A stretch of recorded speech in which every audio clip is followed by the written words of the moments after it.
കൂട്ടുകാർക്കും സ്കോർ 11 മലയാളത്തിന്റെ മറ്റൊരു വീഡിയോയിലേക്ക് സ്വാഗതം. അപ്പോൾ നമ്മുടെ റിവിഷൻ എക്സ്പ്രസ് സീരീസിന്റെ ഭാഗമായിട്ട് ഇന്ന് ഹിസ്റ്ററിയുടെ 4ാമത്തെ ക്ലാസ് ആണ്.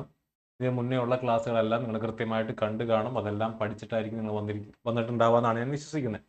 അപ്പോൾ ഇന്നത്തെ ടോപ്പിക്കിന്റെ ഷെഡ്യൂൾ കഴിഞ്ഞ ആഴ്ച നമ്മൾ ഓൾറെഡി തന്നതാണ്. നമ്മൾ നോക്കാനായിട്ട് പോകുന്നത് മുഗൾ സാമ്രാജ്യത്തെ പറ്റിയിട്ടും മറാത്ത സാമ്രാജ്യത്തെ പറ്റിയിട്ടുമാണ്. മെഡീവൽ ഇന്ത്യൻ ചരിത്രത്തിൽ ഏറ്റവും ഇമ്പോർട്ടൻ്റ് ആയിട്ടുള്ള രണ്ട് പ്രധാനപ്പെട്ട രാജവംശങ്ങളാണ്. ഒരുപാട് രാജാക്കന്മാരെ പറ്റിയിട്ടൊക്കെ പഠിക്കാനുണ്ട്. അപ്പോൾ ഷെഡ്യൂൾ മുന്നേ തന്നത് പ്രകാരം നിങ്ങൾ പഠിച്ചിട്ടായിരിക്കണം ഈ വീഡിയോ കാണാനായിട്ട്. റിവിഷൻ എക്സ്പ്രസ് സീരീസ് ഇനിയും ഫോളോ ചെയ്യാത്ത കുട്ടികളുണ്ടെങ്കിൽ നമ്മുടെ ടെലഗ്രാം ചാനലിൽ പോവുക, ചാറ്റ് ഗ്രൂപ്പ് നോക്കുക. അതിനകത്തുള്ള ഡിഫറെൻറ്റ് ഫോൾഡേഴ്സ് അവിടെ കൊടുത്തിട്ടുണ്ട്. അപ്ഡേറ്റ്സിന്, മെറ്റീരിയൽസിനൊക്കെ വേണ്ടിയിട്ട് നമ്മൾ വേറെ ഫോൾഡേഴ്സ് കൊടുത്തിട്ടുണ്ട്. അവിടെ പോയി കഴിഞ്ഞാൽ ഓരോ വീക്കിലിയിലെയും ഷെഡ്യൂൾസ് നിങ്ങൾക്ക് കിട്ടും. അതിൽ 1ാമത്തെ വീക്ക് തൊട്ട് നിങ്ങൾ തുടങ്ങുകയാണെന്നുണ്ടെങ്കിൽ നിങ്ങൾക്ക് ഒരു അടക്കം ചിട്ടയിലും കൃത്യമായിട്ട് സിലബസ് കവർ ചെയ്ത് മുന്നോട്ട് പോവാം. ഗ്രൂപ്പ് ഡി എക്സാമിന് നോട്ടിഫിക്കേഷൻ ഒക്കെ പുറത്തു വന്ന സ്ഥിതിക്ക് നിങ്ങൾ എന്ത് ചെയ്യാം, കൃത്യമായിട്ട് ഷെഡ്യൂൾ അനുസരിച്ച് റിവിഷൻ എക്സ്പ്രസ് സീരീസിന്റെ ക്ലാസ്സുകൾ കൃത്യമായിട്ട് കാണാനായിട്ട് നോക്കാം. ഇന്ന് ഹിസ്റ്ററിയുടെ 4ാമത്തെ ക്ലാസ് ആണ്. ഞാൻ നേരത്തെ പറഞ്ഞ പോലെ ഇന്നത്തെ ക്ലാസ്സിനകത്ത് നമ്മൾ പഠിക്കാനായിട്ട് പോകുന്നത് മുഗൾസിനെ കുറിച്ചും മറാത്ത സാമ്രാജ്യത്തെ കുറിച്ചുമാണ്.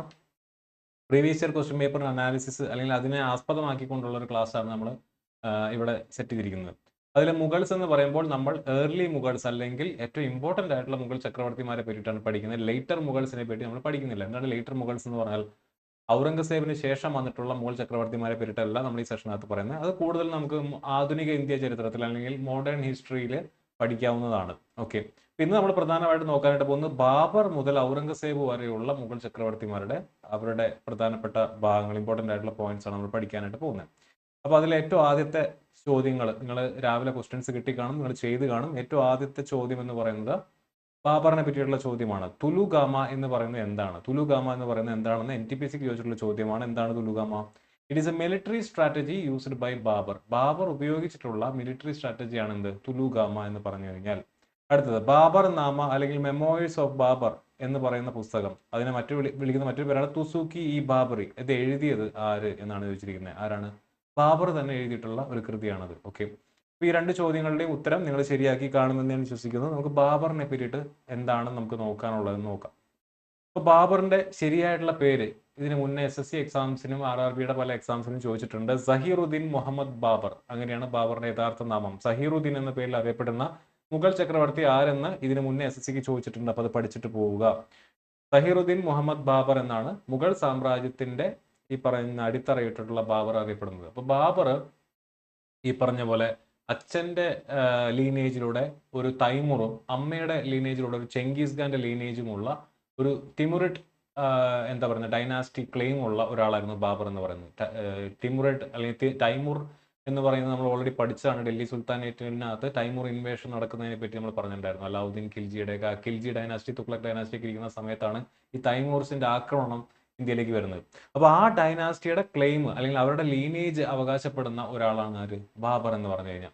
ഓക്കെ, അപ്പോൾ ബാബർ ഇന്ത്യയിലേക്ക് അദ്ദേഹത്തിന്റെ ശ്രദ്ധ തിരിച്ചുവിടുന്നത് 1520 ആ ഒരു കാലഘട്ടത്തിലാണ്. അപ്പോൾ ആ സമയം ആയപ്പോഴേക്കും ഓൾറെഡി പോർച്ചുഗീസുകാരുടെ വന്നിട്ടുണ്ട്.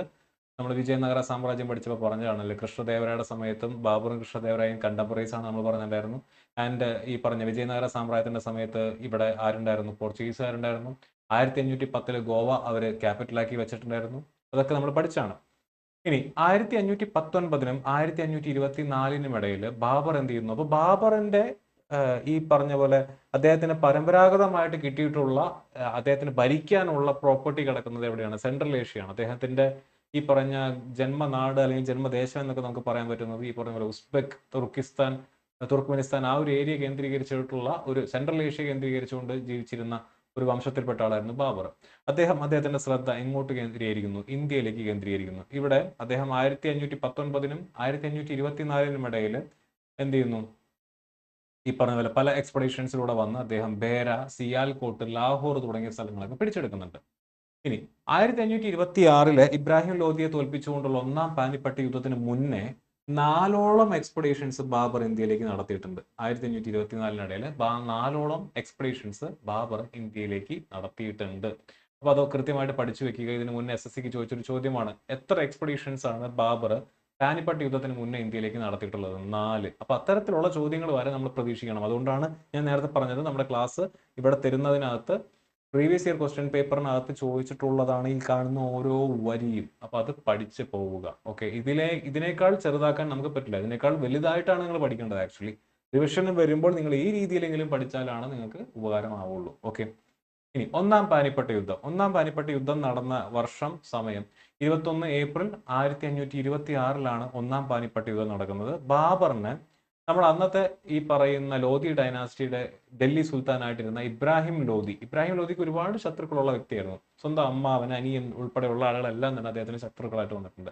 അപ്പൊ അതിലൊരു അമ്മാവനായിട്ടുള്ള ദൗലത് ഖാൻ ലോധി എന്ത് ചെയ്യുന്നു? ബാബറിനെ വിളിക്കുന്നു. എങ്ങോട്ട്? ഇന്ത്യയിലേക്ക്. എന്തിന്? ഇബ്രാഹിം ലോധിയെ തോൽപ്പിച്ചുകൊണ്ട് ഒരു സാമ്രാജ്യം എസ്റ്റാബ്ലിഷ് ചെയ്യുന്നു. അപ്പൊ ദൗലത് ഖാൻ ലോധി ഓൾറെഡി പഞ്ചാബ് ഗവർണർ ആയിട്ടിരിക്കുന്ന വ്യക്തിയാണ്. ഇബ്രാഹിം ലോധിയുടെ കീഴിൽ ഇബ്രാഹിം ലോധി തന്റെ അമ്മാവനെ പഞ്ചാബ് ഭരിക്കാനായിട്ട് വിട്ടുകൊടുത്ത് അത് ഭരിച്ചുകൊണ്ടിരിക്കുന്ന ആളാണ്. ബാബറിനെ വിളിച്ചിട്ട് പറയുന്നത്, താങ്കൾ എന്ത് ചെയ്യണം, ഇവിടെ വന്ന് ഇബ്രാഹിം ലോധി ഒന്ന് തോൽപ്പിക്കണം. അപ്പോൾ ബാബർ എന്ത് ചെയ്യുന്നു? ആ രീതിയിൽ വരുന്നു. Principal opponent of Ibrahim Lodhi and Rana സംഘ, ruler of Mewar and the chief of Rajput Confederacy with a plea to invade India. ഇന്ത്യയെ ഇൻവേഡ് ചെയ്യാനായിട്ട് തീരുമാനിക്കുന്നു. അപ്പൊ ഇവിടെ ഒരു രണസംഖ്യയെ പറ്റി പറയുന്നുണ്ട്. ആരാണ് രണസംഘ? അപ്പൊ ഇബ്രാഹിം ലോധിയുടെ സമയമായപ്പോഴേക്കും ലോധി ഡൈനാസ്റ്റിയാണ്. നമ്മുടെ ഏറ്റവും പ്രധാനപ്പെട്ട 3 സുൽത്താനേറ്റുകൾ കഴിഞ്ഞ ക്ലാസ്സിൽ നമ്മൾ റിവൈസ് ചെയ്തു. ഏതൊക്കെയാണത്? ഏറ്റവും ആദ്യത്തെ അടിമ രാജവംശം സ്ലീവ് ഡൈനാസ്റ്റി, അതിനുശേഷം വന്നിട്ടുള്ള ഖിൽജി രാജവംശം, ഖിൽജി ഡൈനാസ്റ്റി, തുഗ്ലക് രാജവംശം. ഇതിനുശേഷം ഈ പറയുന്ന നബിയുടെ പിന്തലമുറക്കാർ എന്ന് സ്വയം അവകാശപ്പെട്ടിരുന്ന സയ്യിദ് ഡൈനാസ്റ്റി ഉണ്ടായിരുന്നു. അതിനുശേഷം വന്നിട്ടുള്ള ലോധി ഡൈനാസ്റ്റി ഉണ്ടായിരുന്നു. ഈ സയ്യിദ് ഡൈനാസ്റ്റിയും ലോധി ഡൈനാസ്റ്റിയുടെയും കാലഘട്ടമായപ്പോഴേക്കും സുൽത്താൻമാരുടെ എന്ത് ചെയ്തു? ഏരിയ ഓഫ് പവർ കുറഞ്ഞു. അവർ വളരെ ഈ പറഞ്ഞ പോലെ ഡൽഹി കേന്ദ്രീകൃതമായിട്ടുള്ള ഒരു അധികാര ശൃംഖല മാത്രമേ അവരുടെ കയ്യിലുണ്ടായിരുന്നുള്ളൂ. അധികാരം മാത്രമേ അവരുടെ കയ്യിലുണ്ടായിരുന്നുള്ളൂ. അതിനപ്പുറത്തേക്ക് അവർക്ക് ഈ പറഞ്ഞ പോലെ പവർ എസ്റ്റാബ്ലിഷ് ചെയ്യാനുള്ള ഒരു അധികാരമോ അതിനുള്ള വൈഭവമോ അവർക്ക് ഉണ്ടായിരുന്നില്ല. അപ്പൊ അതിൽ ഏറ്റവും അവസാനത്തെ കണ്ണിൽ വരുന്ന ആളാണ് ആര്? ഇബ്രാഹിം ലോധി. ഡൽഹി ഭരിച്ചുകൊണ്ടിരിക്കുന്ന സമയത്ത് രണസംഘ എന്ന് പറയുന്ന മേവാർ എന്ന് പറഞ്ഞാൽ ഇന്നത്തെ നമ്മുടെ രാജസ്ഥാൻ ഗുജറാത്ത് ബോർഡറിൽ ഇരിക്കുന്ന ഒരു ഏരിയയാണ് ഈ മേവാർ എന്ന് പറയുന്നത്. അപ്പൊ ആ ഒരു ഏരിയയിലുള്ള ഏറ്റവും പോപ്പുലർ ആയിട്ടുള്ള ഒരു രാജ്പുട്ടാണ് രണസംഘ എന്ത് ചെയ്യുന്നു? രാജസ്ഥാനിലെ ഈ പറയുന്ന രാജസ്ഥാൻ കേന്ദ്രീകരിച്ചുള്ള അല്ലെങ്കിൽ രജ്പുട്ട് എന്ന് പറയുന്നത് പലപ്പോഴായിട്ട് ഈ പറയുന്ന സുൽത്താൻമാരായിട്ട് ബദ്ധവൈരികളാണ്. നമുക്കറിയാവുന്നതാണ് ചിറ്റോർഗഡ് അല്ലെ? ചിറ്റോർഗഡ് അലാവുദ്ദീൻ ഖൽജിയുടെ സമയത്ത് പത്മാവത് സിനിമയ്ക്കകത്ത് അവർ ജോഹാർ നടത്തുന്നുണ്ട്. സ്ത്രീകളെല്ലാം തന്നെ യുദ്ധത്തിൽ തോൽക്കുന്നു എന്ന് കാണുമ്പോൾ സ്ത്രീകളും പെൺകുട്ടികളെല്ലാം ഈ പറഞ്ഞ പോലെ റേപ്പ് ചെയ്യപ്പെടാതിരിക്കുന്നതിന് വേണ്ടിയിട്ടും അതുപോലെ തന്നെ സെക്സ് സ്ലേവ് ആയിട്ട് അവർ ഉപയോഗിക്കാതിരിക്കുന്നതിന് വേണ്ടി ഇവർ എന്ത് ചെയ്യുന്നു? സെൽഫ് എമുലേഷൻ നടത്തുന്നു. സ്വന്തമായിട്ട് അവരെല്ലാവരും കൂടെ തീയിൽ എന്ന് മരിക്കുന്ന ഒരു അവസ്ഥയൊക്കെ ഉണ്ടായിരുന്നു. അപ്പൊ അതൊക്കെ കാലങ്ങളായിട്ട് നടക്കുന്ന ഒരു ഏരിയയാണ്. അപ്പൊ ഈ രജ്പുട്സ് ആയിട്ടും സുൽത്താനേറ്റ്സ് ആയിട്ടും ഒക്കെ അവിടെ പ്രശ്നമുണ്ട്. അപ്പൊ ഈ സുൽത്താനേറ്റ് വീക്കായ സമയത്ത് രണസംഘ എന്ന് പറയുന്ന മേവാറിലെ ഒരു രജ്പുട്ട് എന്ത് ചെയ്യുന്നു? മറ്റ് രജ്പുട്ട് ക്ലാൻസിനെ എല്ലാം സംഘടിപ്പിച്ച് അതൊരു കോൺഫെഡറേഷൻ ഫോം ചെയ്യുന്നു. അപ്പൊ ഇത് വലിയൊരു വെല്ലുവിളിയാണ് ആർക്ക്? ദൗലത് ഖാൻ ലോധി ഈ രാജസ്ഥാന്റെ മുകളിൽ കിടക്കുന്ന പഞ്ചാബിന്റെ ഗവർണറാണ്. ഇപ്പുറത്ത് ഡൽഹിയിലാണ് ഇബ്രാഹിം ലോധി ഇരിക്കുന്നത്. അപ്പൊ ഈ ദൗലത് ഖാൻ ലോധി ലാഹോർ വരെ വെട്ടിപ്പിടിച്ചിട്ടുള്ള നമ്മുടെ ആരെ വിളിക്കുന്നു? ബാബറിനെ വിളിച്ചിട്ട് പറയുന്നു ഇബ്രാഹിം ലോധിയെ തോൽപ്പിക്കണമെന്ന്. അത് പ്രകാരം ബാബർ എന്ത് ചെയ്യുന്നു? ഇങ്ങോട്ട് വരുന്നു. ആൻഡ് ഈ വരുന്ന മാർഗമധ്യേ ഈ ദൗലത് ഖാൻ ലോധി എന്ത് ചെയ്യുന്നുണ്ട്? മറുകണ്ഠം ചാടുന്നുണ്ട്. അപ്പൊ ദൗലത് ഖാൻ ലോധിയെ വീണ്ടും തോൽപ്പിക്കുന്നു, പഞ്ചാബ് പിടിച്ചെടുക്കുന്നു, എന്നിട്ട് മാപ്പ് കൊടുത്ത് വിട്ടയക്കുന്നു. അപ്പൊ ആ രീതിയിലുള്ള സാധനങ്ങളൊക്കെ നമുക്ക് കാണാനായിട്ട് സാധിക്കുന്നുണ്ട്. ഈ ഒന്നാം പാനിപ്പട്ട് യുദ്ധത്തിനകത്താണ് ബാബർ ആദ്യമായിട്ട് ഒരു പുതിയ യുദ്ധതന്ത്രം ഉപയോഗിക്കുന്നത്, തുലു ഖാമ എന്ന് പറയുന്ന യുദ്ധതന്ത്രം. അപ്പോൾ അംഗബലത്തിൽ ഇബ്രാഹിം ലോധിയുടെ ആർമി ബാബറിന്റെ ആർമിയേക്കാൾ ഒരുപാട് മുന്നിലായിരുന്നിട്ട് കൂടി ബാബർ ആ ചെറിയ ആർമി വെച്ചുകൊണ്ട് ഗൺ പൗഡർ യൂസ് ചെയ്തുകൊണ്ട് തുലുഗാമ എന്ന് പറയുന്ന സ്ട്രാറ്റജി യൂസ് ചെയ്തുകൊണ്ട്, അതായത് ആർട്ടിലറിയൊക്കെ യൂസ് ചെയ്തുകൊണ്ട് ഈ പറയുന്ന നമ്മുടെ ഇബ്രാഹിം ലോധിയുടെ ആർമിയെ വളഞ്ഞ് കൃത്യമായിട്ട് ടാക്ടിക്സ് ഉപയോഗിച്ചുകൊണ്ട് യുദ്ധത്തിൽ ജയിക്കുന്നു. അപ്പോൾ അത് ഇത്രയും പോയിന്റ്സ് നിങ്ങൾ ഇവിടെ സൈഡ് നോട്ടായിട്ട് എഴുതിയിരിക്കും. ഞാൻ ഈ സ്റ്റോറി പറയുന്ന കഥ പോലെ ഇത് ഓർത്തിരുന്നാൽ നിങ്ങൾക്ക് യൂസ്ഫുൾ ആയിരിക്കും. 1526 പാനിപ്പട്ട് യുദ്ധത്തിന് ശേഷം അദ്ദേഹം മുഗൾ സാമ്രാജ്യത്തിന് അടിത്തറയിടുന്നു. ഡൽഹി അദ്ദേഹത്തിന്റെ കയ്യിലാവുന്നു. ഇബ്രാഹിം ലോധി യുദ്ധത്തിനകത്ത് കൊല്ലപ്പെടുന്നു. അപ്പം ഇതിൽ ലോധികള് യുദ്ധം നഷ്ടപ്പെടുന്നതിന് മറ്റൊരു രസകരമായിട്ടുള്ള ഒരു സംഭവം എന്ന് പറഞ്ഞു കഴിഞ്ഞാൽ ഈ artillery gunpowder Babur use ചെയ്തിരുന്നു. അപ്പം ഗൺസ് യൂസ് ചെയ്തിരുന്നു. അപ്പൊ ഈ വെടിവെക്കുന്ന ഒച്ച കേട്ട് ലോധി ഡൈനാസ്റ്റിയുടെ കൈവശം ഉണ്ടായിരുന്ന ആനകൾ എന്ത് ചെയ്തു? വരണ്ടോടുകയും അത് അവരുടെ തന്നെ ആർമിയുടെ മുകളിൽ കൂടെ പോവുകയും അത്തരത്തിൽ അവർക്ക് യുദ്ധത്തിന് കാര്യമായിട്ടുള്ള ഒരു തിരിച്ചടി ഉണ്ടാവുകയും ചെയ്തു എന്നൊക്കെയാണ് ചരിത്രം പറയുന്നത്. എനിവേ, നമുക്ക് അടുത്ത യുദ്ധത്തിലേക്ക് കിടക്കാം. അപ്പൊ ഇബ്രാഹിം ലോധിയെ തോൽപ്പിച്ചു. ഇബ്രാഹിം ലോധി യുദ്ധത്തിൽ കൊല്ലപ്പെടുന്നു. ബാബർ ഡൽഹിയിൽ അധികാരം സ്ഥാപിക്കുന്നു. ആഗ്ര, ഡൽഹി തുടങ്ങിയ ഏരിയയൊക്കെ മുഗൾ സാമ്രാജ്യത്തിന്റെ അല്ലെങ്കിൽ അന്ന് സാമ്രാജ്യമായിട്ടില്ല, ഈ ബാബറിന്റെ കീഴിലേക്ക് വരുന്നു. അപ്പൊ സെൻട്രൽ ഏഷ്യയിൽ നിന്ന് പഞ്ചാബ്, ലാഹോർ അങ്ങനെ ഒരു ചെറിയൊരു ഏരിയയാണ്. നമ്മൾ മാപ്പ് വരയ്ക്കുകയാണെന്നുണ്ടെങ്കിൽ നമുക്ക് കാര്യമായിട്ടുള്ള ഒരു സാമ്രാജ്യം എന്നൊന്നും വിശേഷിപ്പിക്കാൻ പറ്റില്ല. കാരണം എന്താണ്? ഈ ഒരു ഏരിയ കേന്ദ്രീകരിച്ചുകൊണ്ട് മാത്രമാണ് ബാബറിന് ഇപ്പൊ എന്തുള്ളൂ, ഇൻഫ്ലുവൻസ് ഉള്ളൂ. ഇവിടെയാണ് രജ്പുട്സ് ഇരിക്കുന്നത്. ഈ ഗുജറാത്ത് ഏരിയ ഒക്കെ രജ്പുട്സിന്റെ കയ്യിലാണ്. താഴത്തേക്ക് വരുമ്പോൾ നമുക്ക് ബാമണി കിങ്ഡം കാണാൻ പറ്റും. അതിന്റെ താഴെ വിജയനഗര എംപയർ കാണാൻ പറ്റും. ഇപ്പുറത്ത് വേറെ കുറച്ച് സുൽത്താൻമാരിൽ നിന്ന് തന്നെ പിരിഞ്ഞു പോയിട്ടുള്ള വേറെ 1-2 ടീമുകളൊക്കെ കാണാൻ പറ്റും. അപ്പൊ ബാബർ ഇതാ ഇവിടെ നിന്ന് ഇൻവേഡ് ചെയ്ത് വന്നു, ഡൽഹി കീഴ്പ്പെടുത്തി. അന്ന് സുൽത്താൻമാരുടെ ഏരിയ ഓഫ് പവർ ഇത്രേ ഉണ്ടായിരുന്നുള്ളൂ. അത് കംപ്ലീറ്റ് ബാബറിന്റെ കയ്യിലായി. അടുത്ത വർഷം എന്ത് ചെയ്യുന്നു, രണസംഘ, ചിറ്റൂരിലെ രണസംഘ എന്ത് ചെയ്യുന്നു, ബാബർ അദ്ദേഹത്തെ തോൽപ്പിക്കാനായിട്ട് തീരുമാനിക്കുന്നു. Ruler of Mewar had a strong influence of Rajasthan and Malwa. Ranasanga എന്ത് ചെയ്യുന്നു, ഈ പറയുന്ന പോലെ മുഹമ്മദ് ലോധി, ഇബ്രാഹിം ലോധിയുടെ ബ്രദറിന്റെ സഹായത്തോടു കൂടിയൊക്കെ ബാബറിനെ തിരിച്ചടിക്കാനായിട്ട് തീരുമാനിക്കുന്നു. പക്ഷെ രണസംഘ എന്ത് ചെയ്യുന്നു, തോൽക്കുന്നു. 1527 ബാറ്റിൽ ഓഫ് കാൻവേയിൽ വെച്ചിട്ട് രണസംഘയെ തോൽപ്പിക്കുന്നു. അപ്പോൾ ബാബർ അതിനുശേഷം അസ്യൂം ചെയ്ത ടൈറ്റിലാണ് ഗാസി എന്ന് പറയുന്നത്. ഇതിനു മുന്നേ ഈ പറഞ്ഞ പോലെ SSCക്കും RRBക്കും ഒക്കെ ചോദിച്ചിട്ടുള്ള ചോദ്യമാണ്. ബാബർ ആരെ തോൽപ്പിച്ചതിന് ശേഷമാണ് ഗാസി എന്ന് പറയുന്ന ടൈറ്റിൽ സ്വീകരിച്ചത്? ആരെ തോൽപ്പിച്ചതിന് ശേഷമാണ്? രണസംഘയെ തോൽപ്പിച്ചതിന് ശേഷമാണ്. ഏത് യുദ്ധത്തിലാണെന്ന് ചോദിക്കും. Battle of Kanva. Battle of Kanva നടന്ന വർഷം ഏതാണെന്ന് ചോദിക്കും. 1527. ബാക്ക്ഗ്രൗണ്ട് സ്റ്റോറി ഞാൻ നേരത്തെ പറഞ്ഞാണ്. രണസംഘ രാജ്പുട്ട് കോൺഫെഡറസി ബിൽഡ് ചെയ്തുകൊണ്ടിരിക്കുകയാണ്. അപ്പൊ രണസംഘയെ തോൽപ്പിച്ചു കഴിഞ്ഞാൽ രാജ്പുട്സിന്റെ റെസ്പെക്റ്റും അവരുടെ ഭയവും ബാബറിന്റെ അടുത്ത് ഉണ്ടായിരിക്കും. അവർക്ക് ബാബറിനോട് ഭയം ഉണ്ടായിരിക്കും എന്ന് അറിയാമായിരുന്നു ആർക്ക്? ബാബറിന്.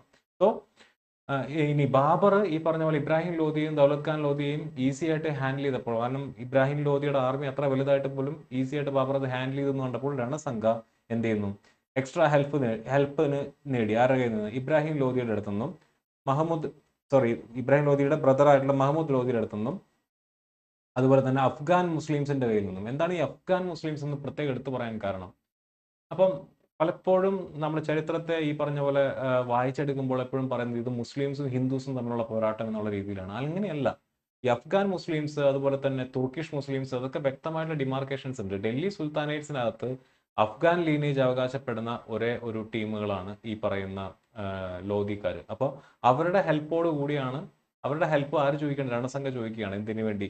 ബാബറിനെ തോൽപ്പിക്കാനായിട്ട്. ബാബർ ഈ പറയുന്ന പോലെ തുർക്കിഷ് ഒറിജിൻ അവകാശപ്പെടുന്ന, തൈമൂർ ലീനേജ് അവകാശപ്പെടുന്ന ഒരു സംഘത്തിന്റെ ഭാഗമാണ്. അപ്പൊ അവർക്ക് തമ്മിൽ പ്രശ്നങ്ങളുണ്ട്. ഈ പറഞ്ഞ പല ക്ലാനുകൾ എന്നല്ല, അഫ്ഗാനിസ്ഥാനിൽ തന്നെ നമുക്ക് അറിയാവുന്നതാണ്, പല ഗോത്ര സംസ്കാരമാണ് ഇപ്പോഴും ഉള്ളത്. ഗോത്രം എന്ന് പറയുമ്പോൾ അവർ പല പല ക്ലാനുകളായിട്ടാണ് ഇരിക്കുന്നത്.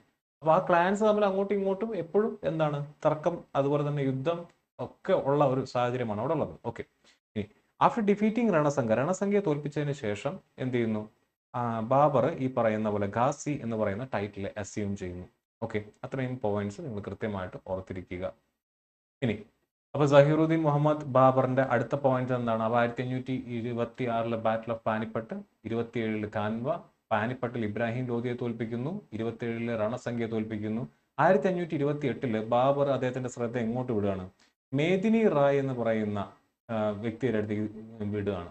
അപ്പൊ മേദിനി റായ് എന്ന് പറയുന്ന വ്യക്തി നമ്മുടെ രണസംഘയുടെ ഉറ്റ അലയാണ്.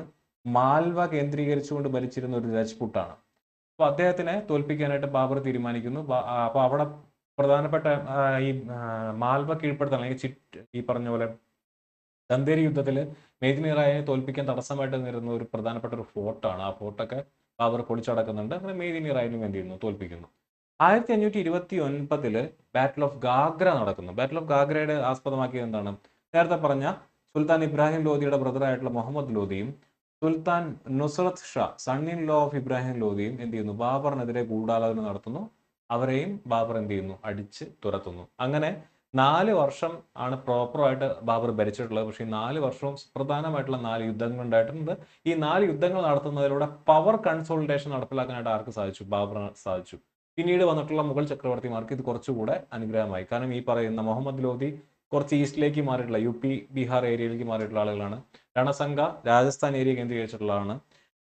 മേദിനി റായ് മാൽവ ഏരിയ കേന്ദ്രീകരിച്ചിട്ടുള്ള ഒരാളാണ്. അപ്പോൾ ബാബറിന് ശരിക്കും പറഞ്ഞാൽ നോർത്ത് ഇന്ത്യയിൽ കാര്യമായിട്ടുള്ള ഒരു ഇൻഫ്ലുവൻസ് ആയി. ബാക്കി ദൗലത് ഖാൻ ലോധി പഞ്ചാബിനെ എന്ത് ചെയ്യുന്നു, ബാബറിന് വിട്ടുകൊടുക്കുന്നു. അപ്പോൾ ആ ഒരു ഏരിയ കേന്ദ്രീകരിച്ചുകൊണ്ട് ബാബറിന് കറക്റ്റ് ആയിട്ടുള്ള ഒരു ഇൻഫ്ലുവൻസ് അവിടെ കിട്ടുന്നതായിട്ട് നമുക്ക് കാണാനായിട്ട് സാധിക്കുന്നുണ്ട്. ഇനി ബാബർ എഴുതിയിട്ടുള്ള പുസ്തകം ആണ് മെമ്മോയിഴ്സ്. ഞാൻ നേരത്തെ പറഞ്ഞ ബാബർ നാമ, മെമ്മോയിഴ്സ് ഓഫ് ബാബർ, അഥവാ തുസുക്കി ഇ ബാബുറി എന്ന് പറയുന്നത്. ബാബറിന്റെ തന്റെ ഓട്ടോബയോഗ്രഫിയിൽ, Babur in his autobiography Babur Nama mentioned only 5 Muslim states, 5 Muslim സ്റ്റേറ്റ്സിനെ പറ്റിയിട്ടാണ് പറയുന്നത്. ഏതാണ്?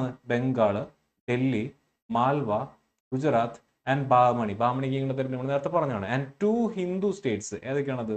മേവാർ ആൻഡ് വിജയനഗര. മേവാറും വിജയനഗരയുമാണ്. അങ്ങനെ 2 പ്രധാനപ്പെട്ട ഹിന്ദു സ്റ്റേറ്റ്സും 5 മുസ്ലിം സ്റ്റേറ്റ്സുമാണ് ബാബർ നാമ എന്ന് പറയുന്ന ആത്മകഥയിൽ ബാബർ എന്ത് ചെയ്തിട്ടുള്ളത്? ഇന്ത്യയിലുള്ള ചരിത്രത്തെ പറ്റിയിട്ട് രേഖപ്പെടുത്തി വെച്ചിരിക്കുന്നത്. ഓക്കെ, അപ്പോൾ ഇത്രയും പോയിന്റ്സ് ബാബറിനെ പറ്റിയിട്ട് ചുരുങ്ങിയത് നിങ്ങൾ പഠിച്ചിരിക്കണം. ഇനി Humayun Nama. Humayun Nama provides a glimpse into the world of Mughals. Who wrote the book Humayun Nama? അപ്പോൾ ഹുമയൂന്റെ സഹോദരിയായിട്ടുള്ള ഗുൽബദൻ ബീഗമാണ് ഹുമയൂൺ നാമ എന്ന് പറയുന്ന ബുക്ക് എഴുതിയിട്ടുള്ളത്. ബാബർ നാമ പോലെ തന്നെ നിങ്ങൾക്ക് കൺഫ്യൂഷൻ വരാം. ബാബർ നാമ എഴുതിയത് ബാബറാണ്, അത് ആത്മകഥയാണ്. ഇതെന്താണ്? ഇത് ബയോഗ്രഫിയാണ്, ജീവചരിത്രമാണ്. ആരാണ് എഴുതിയത്? സഹോദരിയാണ് എഴുതിയത്. ആരുടെ സഹോദരി? ഹുമയൂന്റെ തന്നെ സഹോദരി. പേരെന്താണ്? ഗുൽബദൻ ബീഗം. ഇതിനു മുന്നേ NTPC ചോദിച്ചിട്ടുള്ള ചോദ്യമാണ്. അപ്പൊ ആരാണ് ഹുമയൂൺ? 1530 ബാബർ മരണപ്പെട്ടപ്പോൾ ഇന്ത്യൻ ടെറിട്ടറി കൈവശം വെച്ചിരുന്ന ബാബറിന്റെ മകനാണ് ആര്? ഹുമയൂൺ എന്ന് പറയുന്നത്. അപ്പോൾ ശ്രദ്ധിക്കേണ്ട കാര്യം, ബാബർ മരിച്ചു കഴിഞ്ഞപ്പോൾ ബാബറിന്റെ സ്വത്ത് അല്ലെങ്കിൽ ബാബറിന്റെ സാമ്രാജ്യം നമ്മൾ ഇന്ന് കാണുന്ന പോലെ ഏറ്റവും ആദ്യത്തെ അല്ലെങ്കിൽ ഏറ്റവും മൂത്ത മകന് കൊടുക്കുക അങ്ങനൊരു സങ്കല്പമായിരുന്നില്ല. ബാബർ ഞാൻ നേരത്തെ പറഞ്ഞ പോലെ ഒരു ടൈമൂർ അതുപോലെ തന്നെ ഒരു ചെങ്കീസ് ലീനേജ് ഉള്ളത് കൊണ്ട് തന്നെ ചെങ്കീസ് ഖാനൊക്കെ എന്ത് ചെയ്തെന്ന് വെച്ച് കഴിഞ്ഞാൽ നേരെ ഒരാളുടെ കയ്യിലേക്ക് അത്രയും പവർ കൊടുക്കുകയല്ല, പകരം സാമ്രാജ്യത്തെ എന്ത് ചെയ്യും? മക്കൾക്ക് വീതം വെച്ച് കൊടുക്കുന്ന ഒരു അവസ്ഥയാണ് ഉണ്ടായിരുന്നത്. സോ ബാബറിന്റെ ഹാഫ് ബ്രദേഴ്സിന്റെ കൂടെ എന്ത് ചെയ്തു? ഈ ബാബർ അല്ല, ഹുമയൂന്റെ ഹാഫ് ബ്രദേഴ്സിന്റെ കൂടെ ബാബറിന്റെ ടെറിട്ടറിയെ എന്ത് ചെയ്തിട്ടുണ്ടായിരുന്നു? ഡിവൈഡ് ചെയ്തിട്ടുണ്ടായിരുന്നു. സോ ഹുമയൂൺ 1530 മുതൽ 40 വരെയും 55 മുതൽ 56 വരെയും 2 കാലഘട്ടങ്ങളിലായിട്ടാണ് മുഗൾ സാമ്രാജ്യത്തിന് അദ്ദേഹം ഭരിച്ചിട്ടുള്ളത്. ഹുമയൂൺ 2 കാലഘട്ടങ്ങളിലായിട്ടാണ് ഭരിച്ചിട്ടുള്ളത്. 1540 അദ്ദേഹത്തിന്റെ ഈ പറഞ്ഞ പോലെ സാമ്രാജ്യം നഷ്ടമാവുകയും അദ്ദേഹം പേർഷ്യയിലേക്ക് ഒളിച്ചോടുകയും, ഈവൻ ദോ സെൻട്രൽ ഏഷ്യയിലാണ് അദ്ദേഹത്തിന്റെ ലീനേജ്. ഈ പറഞ്ഞ നമ്മുടെ തുർക്ക്മെനിസ്ഥാൻ, തജിക്കിസ്ഥാൻ, കിർഗിസ്ഥാൻ എന്നൊക്കെ പറയുന്ന കസാക്കിസ്ഥാൻ, ഉസ്ബെക്കിസ്ഥാൻ എന്ന് പറയുന്ന 5 സ്ഥാനങ്ങൾ ആ ഒരു ഏരിയ കേന്ദ്രീകരിച്ചുകൊണ്ടുള്ള ലീനേജ് ആണ് ഉണ്ടായിരുന്നുണ്ടെങ്കിലും അദ്ദേഹം ഈ പറഞ്ഞ ഒരു വെല്ലുവിളി നേരിടേണ്ടി വന്നപ്പോൾ നേരെ ഓടിയത് പേർഷ്യയിലേക്കാണ്. പിന്നീട് പേർഷ്യയിൽ നിന്നും അദ്ദേഹം ആർമിയെ റിക്രൂട്ട് ചെയ്തുകൊണ്ടാണ് തിരിച്ചെന്ത് ചെയ്യുന്നത്? 1555 സാമ്രാജ്യം തിരിച്ചു പിടിക്കുന്നത്. അപ്പോൾ Humayun had made a promise to his father on the eve of his death that he would treat his brothers kindly. Humayun's brother Kamran, who was in charge of Kabul and Kandahar, extended his authority up to Punjab. അപ്പോൾ അദ്ദേഹം മിണ്ടാതിരുന്നു. അതായത് അദ്ദേഹത്തിന്റെ സഹോദരനായിട്ടുള്ള കമ്രാന് കൊടുത്തിട്ടുള്ള സ്ഥലം ഈ പറഞ്ഞ പോലെ കാബൂളും അതുപോലെ തന്നെ കാണ്ടഹാർ ഏരിയയാണ്. അഫ്ഗാനിസ്ഥാൻ അതുപോലെ തന്നെ കാബൂൾ ഏരിയ കേന്ദ്രീകരിച്ചുകൊണ്ട് ഉള്ള ടെറിട്ടറി, ബാബറിന്റെ ടെറിട്ടറി ബ്രദറായിട്ടുള്ള കമ്രാന് കൊടുത്തു. പഞ്ചാബ് തൊട്ട് ഇങ്ങോട്ടുള്ള ഇന്ത്യൻ ടെറിട്ടറി ഹുമയൂനാണ് ഭരിക്കേണ്ടത്. പക്ഷേ ഈ പഞ്ചാബിലേക്ക് അദ്ദേഹം എന്ത് ചെയ്യുന്നു? കമ്രാൻ അദ്ദേഹത്തിന്റെ ഈ പറഞ്ഞ പോലെ അധികാരം എക്സ്റ്റെൻഡ് ചെയ്യുന്നതായിട്ട് കാണാനായിട്ട് സാധിക്കുന്നു. സ്റ്റിൽ ഹുമയൂൺ അവരെയൊക്കെ നല്ല രീതിയിലാണ് ട്രീറ്റ് ചെയ്തിരുന്നത്. Humayun spend the succeeding years in his life in constructing a new city in Delhi, Dinpanah എന്ന് പറയുന്ന ഒരു സിറ്റി ബിൽഡ് ചെയ്യുന്നതിന് വേണ്ടിയിട്ട് ഹുമയൂൺ എന്ത് ചെയ്തിരുന്നു? ട്രൈ ചെയ്തിരുന്നു. ഹുമയൂനും ബാബറും ഓപ്പിയം അഡിക്റ്റുകളായിരുന്നു.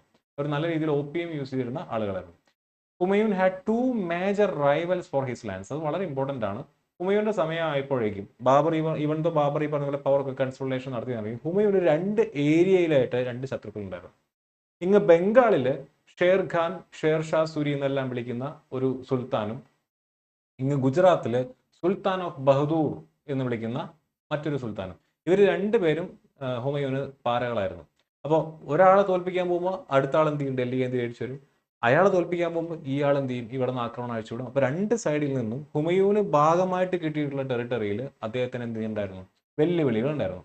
ഇനി in June 1539 Shershah and met Humayun in the battle of Chausa യുദ്ധത്തിൽ വെച്ചിട്ട് ഷേർഷായും ഹുമയൂനും ആദ്യമായിട്ട് ഏറ്റുമുട്ടുന്നു. On the banks of Ganges near Buxar. ബക്സറിനോട് ശേഷം, ബക്സർ പിന്നീട് നമുക്ക് അറിയാവുന്നതാണ്, ഇന്ത്യൻ ഹിസ്റ്ററിയിൽ വളരെ ഇമ്പോർട്ടൻ്റ് ആയിട്ടുള്ള ഒരു യുദ്ധം നടന്നിട്ടുണ്ട് 1764. This battle was won by Sher Khan due to his superior political and military skills. ഇത് വളരെ ചരിത്രകാരന്മാർ വളരെ ഡീറ്റെയിൽ ആയിട്ട് പറയുന്ന കാര്യമാണ്. രണ്ടാമത് തിരിച്ചു വരില്ല. 1555-56 കാലഘട്ടങ്ങളിൽ ഈ പറയുന്ന ഹുമയൂൺ രണ്ടാമത് തിരിച്ചു വരുമ്പോൾ ബൈറം ഖാനെയാണ് മിലിറ്ററി ഏൽപ്പിക്കുന്നത്. ബൈറം ഖാൻ നിങ്ങൾക്ക് അറിയാവുന്നതാണ്, അക്ബറിന്റെ മിലിറ്ററി കമാൻഡർ ആയിട്ട് വന്നതും പിന്നെ അക്ബറിന്റെ നവരത്നങ്ങളിൽ അംഗമായതും പിന്നീട് അക്ബർ പിടിച്ച് അവിടെ നിന്ന് പുറത്താക്കണം. നമ്മൾ പഠിക്കും, അധികം താമസിക്കാതെ റിവൈസ് ചെയ്യുമ്പോൾ ഞാൻ പറഞ്ഞുതരാം. എനിവേ ആ ബൈറം ഖാൻ ഏൽപ്പിക്കുന്നതിന് കാരണം ഹുമയൂന്റെ ലാക്ക് ഓഫ് മിലിറ്ററി സ്കിൽസ് ആണ്. ഹുമയൂൻ അത്തരത്തിലുള്ളൊരു മിലിറ്ററി സ്കില്ല് ഉണ്ടായിരുന്നില്ല, ബാബറിനെ പോലെ ആയിരുന്നില്ല. ബാബർ തുലൂഗാമ പോലെയുള്ള വളരെ എന്താ പറയുന്നത് കൃത്യമായിട്ടുള്ള വാർ ടാക്ടിക്സ് യൂസ് ചെയ്തപ്പോൾ ഹുമയൂൻ അത്തരത്തിലുള്ളൊരു ഇന്റലിജൻസ് വളരെ കുറവായിരുന്നു. Humayun, who had arrived at Agra, assembled his army with the support of his brothers Askari and Hindal. ഈ ഹിൻഡാൾ ആണ് പിന്നീട് നമ്മുടെ അക്ബറിനെ ഈ ഹുമയൂൺ ഈ പറഞ്ഞ പോലെ ഒളിച്ചോടി പോകുന്ന ഒരു സാഹചര്യം വരുമ്പോൾ അക്ബറിനെയൊക്കെ വളർത്തുന്നതിൽ വളരെയധികം പങ്കുവച്ചിട്ടുള്ള ആളാണ് ഈ ഹിൻഡാൾ. ഹിൻഡാളിന്റെയും അസ്കാരിയുടെയും സഹായത്തോടുകൂടി ഷേർഖാനെ നേരിടാനായിട്ട് തീരുമാനിക്കുന്നു. അവരെന്ത് ചെയ്യുന്നു? അടുത്തൊരു ബാറ്റിൽ ഏറ്റുമുട്ടുന്നു കനൌജിൽ വെച്ച് പിന്നത്തെ വർഷം 1540. അപ്പോൾ ആലോചിക്കണം, ചൗസ എന്ന് പറയുന്നത് ബക്സറിനടുത്ത് അങ്ങ് ബീഹാർ ഏരിയയിലുണ്ടായിരുന്ന ഒരു സ്ഥലമാണ്. അവിടെ വെച്ചിട്ടാണ് അവർ ഏറ്റുമുട്ടുന്നത് അല്ലേ, ആദ്യത്തെ വട്ടം 1539. അതിനുശേഷം ഷേർഷാ സൂരി ഇങ്ങോട്ട് വന്നുകൊണ്ടിരിക്കുകയാണ്. പിന്നെ കനൌജ് എന്ന് പറഞ്ഞാൽ ഡൽഹിക്ക് താഴെയായി മധ്യപ്രദേശിൽ കിടക്കുന്ന സ്ഥലമാണ് കനൌജ് എന്ന് പറയുമ്പോൾ. അപ്പൊ അത്രയും ഏരിയ വരെ ഷേർഷാ എത്തി. കനൌജിൽ എന്ത് വരുന്നു? ഷേർഖാൻ യുദ്ധത്തിൽ ജയിക്കുന്നു. ഹുമയൂന്റെ ആർമി കംപ്ലീറ്റ്ലി റൗട്ട് ചെയ്യുന്നു. And he became A Prince without A kingdom. കിരീടം നഷ്ടപ്പെട്ട രാജകുമാരനായിട്ട് മാറുന്നു ആര്? ഹുമയൂൺ. ഹുമയൂൺ എന്ത് ചെയ്യുന്നു? ഇവിടുന്ന് ഓടുന്നു. എന്നിട്ട് Hamida Banu Begum was wife of Mughal emperor Humayun and the mother of third Mughal emperor Akbar. ഇദ്ദേഹം പേർഷ്യയിൽ എത്തിപ്പെടുന്ന സമയത്ത് പേർഷ്യയിൽ നിന്ന് 14 വയസ്സുള്ള ഹമിദ ബാനു ബീഗത്തെ കല്യാണം കഴിക്കും. അതിൽ അദ്ദേഹത്തിന് ഉണ്ടാകുന്ന കുട്ടിയാണ് അക്ബർ. അപ്പൊ അവരോട് പ്രത്യേക ഒരു കരുതൽ ആർക്കുണ്ടായിരുന്നു? ഹുമയൂൺ ഉണ്ടായിരുന്നു. He was also known by the title Mariam Makani. അപ്പൊ മരിയം മഖാനി എന്ന് പറയുന്ന പേരിൽ അറിയപ്പെട്ടിരുന്നത് ആര് എന്ന് ചോദിക്കും. ആരാണ്? അക്ബറിന്റെ അമ്മ അല്ലെങ്കിൽ ഹുമയൂന്റെ ഭാര്യ ആരാണ്? ഹമിദ ബാനു ബീഗം. അക്ബറാണ് ആ ടൈറ്റിൽ കൊടുക്കുന്നത്. He died very soon after regaining Delhi when he slipped down the stairs of the library in the fort at Delhi. ഇപ്പോൾ ഡൽഹിയിൽ അദ്ദേഹത്തിന് സ്വന്തമായിട്ട് ഒരു ലൈബ്രറി ഉണ്ടായിരുന്നു. ലൈബ്രറിയിലെ പുസ്തകങ്ങളെ പിടിച്ചുകൊണ്ട് നടക്കുന്ന സമയത്ത് ബാങ്ക് വിളിച്ചപ്പോൾ അദ്ദേഹം എപ്പോൾ ആ ഇത് കേട്ടാലും അദ്ദേഹം എന്ത് ചെയ്യുമായിരുന്നു? റെസ്പെക്ട്ഫുള്ളി അദ്ദേഹം ഈ പറഞ്ഞ പോലെ നിസ്കാരത്തിന് വേണ്ടി അല്ലെങ്കിൽ ആ രീതിയിൽ അദ്ദേഹം എന്ത് ചെയ്യുമായിരുന്നു? കുനിയുമായിരുന്നു. അപ്പൊ അങ്ങനെ ഇരുന്ന സമയത്ത് കാല് അദ്ദേഹത്തിന്റെ ഈ പറഞ്ഞ കുപ്പായത്തിൽ തട്ടി സ്റ്റെപ്പ് മറിഞ്ഞ് തലയിടിച്ച് 3 ദിവസത്തോളം കിടന്ന് അദ്ദേഹം എന്ത് ചെയ്യണം? മരണപ്പെടുകയാണ് ഉണ്ടാവുന്നത്. അപ്പൊ അദ്ദേഹം മരണപ്പെടുന്ന സമയത്ത് അക്ബർ ചെറിയ പയ്യനാണ്. അത്രയും ഈവൺ ദോ ഈ പറയുന്ന ഷേർഷാ സൂരിയുടെ കയ്യിൽ നിന്ന് സാമ്രാജ്യം പിടിച്ചെടുത്തു ഒക്കെ ശരിയാണെന്നുണ്ടെങ്കിലും ചെറിയ ഒരു പയ്യന്റെ കയ്യിൽ മുഗൾ സാമ്രാജ്യത്തിന്റെ താക്കോല് കൊടുത്തിട്ടാണ് ആര് പോകുന്നത്? ഹുമയൂൺ പോകുന്നത്. പിന്നെ റെസ്റ്റ് ഈസ് ഹിസ്റ്ററി. ഹുമയൂനും ബാബറും തുടങ്ങി വെച്ചിടുന്ന അക്ബറാണ് പിന്നീട് എന്ത് ചെയ്യുന്നത്? ഈ സാമ്രാജ്യത്തിന് കൃത്യമായിട്ടുള്ള ആ ചെറിയ പയ്യൻ എന്ത് ചെയ്യുന്നു? ഈ മുഗൾ സാമ്രാജ്യത്തിന് കൃത്യമായിട്ടുള്ള അടിത്തറയിടുകയും അതിനെ അങ്ങ് എക്സ്പാൻഡ് ചെയ്യുകയും ചെയ്യുന്നു. അതിന്റെ പീക്കിലെത്തുന്നത് അക്ബറിന്റെ സമയത്താണ്. പിന്നീട് വന്നിട്ടുള്ള മുഗൾ ചക്രവർത്തിമാർക്ക് ടെറിട്ടോറിയൽ എക്സ്പാൻഷൻ ഉണ്ടായിരുന്നുണ്ടെങ്കിലും അക്ബർ കെട്ടിപ്പടുക്കിയിട്ടുള്ള ആ ഒരു അടിത്തറയുടെ പുറത്താണ് അവർ എന്ത് ചെയ്തിട്ടുള്ളത്? പിന്നീട് ആ മുഗൾ സാമ്രാജ്യത്തിനെ എക്സ്പാൻഡ് ചെയ്തിട്ടുള്ളത്. ഓക്കെ, ഇവിടെ നിങ്ങൾ എക്സ്ട്രാ പോയിന്റ് ആയിട്ട് സ്കോർ പോയിന്റ് ആയിട്ട് ഓർത്തിരിക്കുന്നതിന് വേണ്ടി ഞാൻ കുറച്ച് പുസ്തകങ്ങളുടെ പേരും അതിന്റെ ഓതേഴ്സും കൊടുത്തിട്ടുണ്ട്. ഹുമയൂൺ നാമ നിങ്ങൾക്കറിയാം, ആരാണ് എഴുതിയത്? സിസ്റ്റർ ഗുൽബദൻ ബീഗം. ആരുടെ സിസ്റ്റർ? ഹുമയൂന്റെ അല്ലെ. അതല്ലാതെയുള്ള മറ്റു ബുക്കുകളാണ് ഇവിടെ കൊടുത്തിട്ടുള്ളത്. ഷാജഹാൻ നാമ എഴുതിയത് ഇനായത് ഖാൻ ആണ്. അലംഗീർ നാമ എഴുതിയത് ഖാസിം ആണ്. അതുപോലെ തന്നെ മുൻതഖ് ഉത് തവാരിഖ് എഴുതിയത് അബ്ദുൽ ഖാദിർ ആണ്. അക്ബർ നാമ എഴുതിയത് അബുൽ ഫസലാണ്. അക്ബറിനെ ഈ പറഞ്ഞ പോലെ എഴുത്തിലും വായനയിലും ചെറിയ ബുദ്ധിമുട്ടുള്ള ഒരു വ്യക്തിയായിരുന്നു എന്നാണ് പറയുന്നത്. ഐനി അക്ബാരി എന്ന് പറഞ്ഞ പുസ്തകം എഴുതിയത് അബുൽ ഫസലാണ്. ബാബർ നാമ എഴുതിയത് ബാബർ തന്നെയാണ്. ഓക്കെ, അപ്പൊ അത്രയും പുസ്തകങ്ങളും ഇവിടെ ഓർത്തിരിക്കുക. ഇതൊക്കെ പെട്ടെന്ന് പറഞ്ഞു പോവാണ്. നിങ്ങൾ ഇത് ഞാൻ പറഞ്ഞല്ലേ, ഇതിനകത്ത് കൊടുത്തിട്ടുള്ള പോയിന്റ്സ് എങ്കിലും നിർബന്ധമായിട്ട് മുഗൾസിനെ പറ്റി പഠിച്ചു പോവുക. ഓക്കെ, ബാക്കി കൂടുതൽ കിട്ടുന്ന ക്വസ്റ്റ്യൻസ് എത്രത്തോളം ക്വസ്റ്റ്യൻസ് ചെയ്യാൻ പറ്റുമോ അത്രയും ക്വസ്റ്റ്യൻസ് ചെയ്ത് നിങ്ങളുടെ ഈ നോട്ട് എൻറിച്ച് ചെയ്യാനായിട്ട് നോക്കുക കേട്ടോ. ഇനി നമ്മൾ നോക്കാനായിട്ട് പോകുന്ന ആരെ പറ്റിയിട്ടാണ്? ഓഫ് കോഴ്സ് നമ്മുടെ ഷേർഷാ സൂരി. ഇതിനകത്ത് ചെറിയ ഒരു ടൈം സ്പാനിൽ വന്നു പോയിട്ട് എന്നാൽ മുഗൾ സാമ്രാജ്യത്തെ എന്ത് ചെയ്തു? ഒന്ന് അട്ടിമറിച്ച് കുറച്ചു കാലം ചക്രവർത്തിയായിട്ട് ഇരുന്നിട്ടുള്ള, അല്ലെങ്കിൽ അദ്ദേഹം ഡൽഹി പിടിച്ചെടുത്തതിന് ശേഷം മരണം വരെ അദ്ദേഹം തന്നെയായിരുന്നു ഡൽഹിയിലെ ഈ പറഞ്ഞ ചക്രവർത്തി എന്ന് പറയുന്നത്. Tomb of Shershah Suri is situated in. Shershah സൂരിയുടെ ടോംബ് എവിടെയാണെന്ന് ചോദിച്ചിട്ടുണ്ട്. എവിടെയാണ്? സസരം എന്ന് പറയുന്ന സ്ഥലത്താണ്. സസരം എന്ന് പറയുന്ന സ്ഥലത്താണ് ഷേർഷാ സൂരിയുടെ ടോംബ്. ഈ ചോദ്യം വളരെ ഇമ്പോർട്ടന്റ് ആണ്. ഇതാദ്യം SSCക്ക് ചോദിച്ചു, 2021 NTPCക്ക് ചോദിച്ചു, 2024 RRB ജൂനിയർ എഞ്ചിനീയർ എക്സാമിനും ഈ ചോദ്യം ചോദിച്ചു. അപ്പൊ RRB കണ്ടക്ട് ചെയ്യുന്ന പല പരീക്ഷകളിലും ഇപ്പൊ NTPCക്ക് ചോദിച്ച ചോദ്യം ജെയ്ക്ക് ചോദിക്കാം, ജെയ്ക്ക് ചോദിച്ച ചോദ്യം NTPCക്ക് ചോദിക്കാം, ALPക്ക് ചോദിക്കാം, RPFന് ചോദിക്കാം, നമ്മുടെ ടെക്നീഷ്യന് ചോദിക്കാം, അതുപോലെ തന്നെ ഗ്രൂപ്പ് ഡിക്ക് ചോദിക്കാം. അപ്പൊ എല്ലാ എക്സാംസിനും അങ്ങോട്ടും ഇങ്ങോട്ടൊക്കെ ഈ ചോദ്യങ്ങൾ തിരിഞ്ഞു മറിഞ്ഞൊക്കെ വരുന്നുണ്ട്. അത് കൃത്യമായിട്ട് മനസ്സിലാക്കി പോവുക. ഇനി നമ്മൾ നോക്കാനായിട്ട് പോകുന്ന അപ്പൊ ആരെ പറ്റിയിട്ടാണ്? ഷേർഷാ സൂരി. ഷേർഷാ സൂരിയാണ് സൂരി എംപയറിന്റെ ഫൗണ്ടർ ആയിട്ട് നമ്മൾ പറയുന്നത്. അദ്ദേഹം ഒരു സാധാരണ ഒരു ജഗീർദാർക്ക് ജനിച്ചിട്ടുള്ള ഒരു വ്യക്തിയാണ്. അദ്ദേഹത്തിന്റെ ജന്മനാമം ഫരീദ് എന്നാണ്. He received the title of Sher Khan after killing a tiger. പിന്നെ ടൈഗറിനെ ഹിന്ദിയിൽ വിളിക്കുന്ന പേര് ഷേർ എന്നായതുകൊണ്ട് ഒരു ടൈഗറിനെ കൊല്ലുന്നതിന് ശേഷമാണ് അദ്ദേഹത്തിന് ഷേർ ഖാൻ എന്ന പേര് കിട്ടിയത് എന്നാണ് ലെജൻഡ് പറയുന്നത്. 1538 Sher Khan defeated Ghiyasuddin Muhammad Shah who was the last sultan of Husaini Shahi dynasty of Bengal. Delhi sultanates പോലെ തന്നെ ബംഗാൾ കേന്ദ്രീകരിച്ചുകൊണ്ടുണ്ടായിരുന്നുള്ള ഒരു സുൽത്താനേറ്റാണ് ഹുസൈൻ ഷാഹി ഡൈനാസ്റ്റി. ഈ ഹുസൈൻ ഷാഹി ഡൈനാസ്റ്റിയിലെ അവസാനത്തെ റൂളറായിട്ടുള്ള ഗിയാസുദ്ദീൻ മുഹമ്മദ് ഷായെ തോൽപ്പിച്ചുകൊണ്ട് ആര് ഷേർ ഷാ എന്ത് ചെയ്യുന്നു, അദ്ദേഹത്തിന്റെ പ്രസൻസ് വ്യക്തമാക്കുന്നു. പിന്നെ നമുക്കറിയാവുന്നതാണ് 39ലെയും 40ലെയും യുദ്ധത്തിലൂടെ ആരെ തോൽപ്പിക്കുന്നുണ്ട്, ഹുമയൂനെ തോൽപ്പിക്കുന്നു. ഷേർ ഷാ അതിനുശേഷം എന്ത് ചെയ്യുന്നുണ്ട്, കുറെ പരിഷ്കരണമൊക്കെ വരുന്നുണ്ട്. ഡൽഹി കേന്ദ്രീകരിച്ചുകൊണ്ട് അദ്ദേഹത്തിന്റെ എംപയർ, സൂര്യ എംപയർ എസ്റ്റാബ്ലിഷ് ചെയ്യുന്നു. അദ്ദേഹത്തിന്റെ മരണശേഷം ഇസ്ലാം ഷാ എന്ന് പറയുന്ന സെക്കൻഡ് സണ്ണാണ് എന്ത് ചെയ്യുന്നത്, അധികാരത്തിൽ വരുന്നത്. Sher Shah started a silver coin. അദ്ദേഹം സ്റ്റാർട്ട് ചെയ്ത വെള്ളി നാണയത്തിന്റെ പേരാണ് റുപ്പിയ. റുപ്പിയ നമ്മൾ ഇന്നും ഉപയോഗിക്കുന്നുണ്ട് അല്ലേ, റുപ്പിയ, രൂപ എന്ന് പറയുന്ന ഒരു സംഭവം, റുപ്പിയ എന്ന് പറയുന്ന സംഭവം വരുന്ന അവിടെ നിന്നാണ്. അതിന്റെ ഭാരം 178 ഗ്രെയിൻസ് അഥവാ 11.53 ഗ്രാം ആണ്. അതാണ് ഒരു റുപ്പിയ. അത്രയും വെയിറ്റ് ഉള്ള 11.53 ഗ്രാം വെയിറ്റ് ഉള്ള വെള്ളിയെയാണ് ഒരു റുപ്പിയായിട്ട് പറയുന്നത്. മുഗൾസും പിന്നീട് എന്ത് ചെയ്യുന്നുണ്ട്, ഇതേ സംഭവം കണ്ടിന്യൂ ചെയ്യുന്നുണ്ട്. ഈ പറഞ്ഞ ഷേർഷാ സൂരിയാണ് ഗ്രാൻഡ് ട്രങ്ക് റോഡ് എന്ന് പറയുന്ന അഫ്ഗാനിസ്ഥാൻ മുതൽ കൊൽക്കത്ത വരെ നീണ്ടു കിടക്കുന്ന വലിയ ആ റോഡിന്റെ തുടക്കം, അല്ലെങ്കിൽ അതിനെ വിപുലീകരിച്ച് അതിനെ അത്രയും നീളത്തിൽ ഭരണ സംവിധാനം എളുപ്പമാക്കുന്നതിന് വേണ്ടി കൊണ്ടുവന്ന ആരാണ്, ഷേർഷാ സൂരിയാണ്. ഇനി ഷേർഷാ സൂരിയുടെ ടോംബ് സിറ്റുവേറ്റ് ചെയ്തിരിക്കുന്ന എവിടെയാണ്, സർസരം ടൗൺ ഓഫ് ബീഹാർ, ഇന്ത്യ. ഞാൻ നേരത്തെ പറഞ്ഞ പോലെ NTPCക്കും SSCക്കും അതുപോലെ തന്നെ നമ്മുടെ ഗ്രൂപ്പ് ജൂനിയർ എഞ്ചിനീയർ എക്സാമിനും ചോദിച്ചിട്ടുള്ള ഒരു ചോദ്യമാണ് ഈ പറഞ്ഞിട്ടുള്ള ചോദ്യം എന്ന് പറയുന്നത്. ഓക്കെ, ഇനി അടുത്ത് നമ്മൾ നോക്കാനായിട്ട് പോകുന്ന ആരെ പറ്റിയിട്ടാണ്, അക്ബറിനെ പറ്റിയിട്ടാണ്. അപ്പോൾ അക്ബറിന്റെ പറ്റിയുള്ള ചോദ്യങ്ങൾ നോക്കുക. ഏറ്റവും കൂടുതൽ ചോദ്യങ്ങൾ ചോദിക്കുന്ന ഒരു ഏരിയയാണ് അക്ബർ എന്ന് പറയുന്ന മുഗൾ ചക്രവർത്തിയെ പറ്റിയിട്ട്. When did Akbar became emperor? എപ്പോഴാണ് അക്ബർ എംപറർ ആയത്? 1556. ഇനി തഖ്ത് ഇ അക്ബാരി എന്ന് പറയുന്ന platform Akbar was coronated as emperor is located in which state? എവിടെയാണ്? പഞ്ചാബിലാണ് സിറ്റുവേറ്റ് ചെയ്തിരിക്കുന്നത്. രണ്ടും NTPCക്ക് ചോദിച്ച ചോദ്യമാണ്. ദീനെ ഇല്ലാഹി അഥവാ റിലീജിയൻ ഓഫ് ഗോഡ് എന്ന് പറയുന്ന ഒരു സിനർജറ്റിക് റിലീജിയൻ പ്രൊപ്പോണ്ട് ചെയ്തതാരാണ്? അക്ബറാണ്. ബാറ്റിൽ ഓഫ് ഹാൽഡിഗഡി എന്ന് പറയുന്ന യുദ്ധം ആരാണ് കൊണ്ടുവന്നത്? അക്ബർ ആയിട്ടുള്ള യുദ്ധമാണ് അത്. അക്ബർ ആര് തമ്മിലുള്ള യുദ്ധമാണ്? പഠിക്കാം. 1576 യുദ്ധം നടക്കുന്നത്. ഓക്കെ, റാണപ്രതാപായിട്ടുള്ള യുദ്ധമാണ്.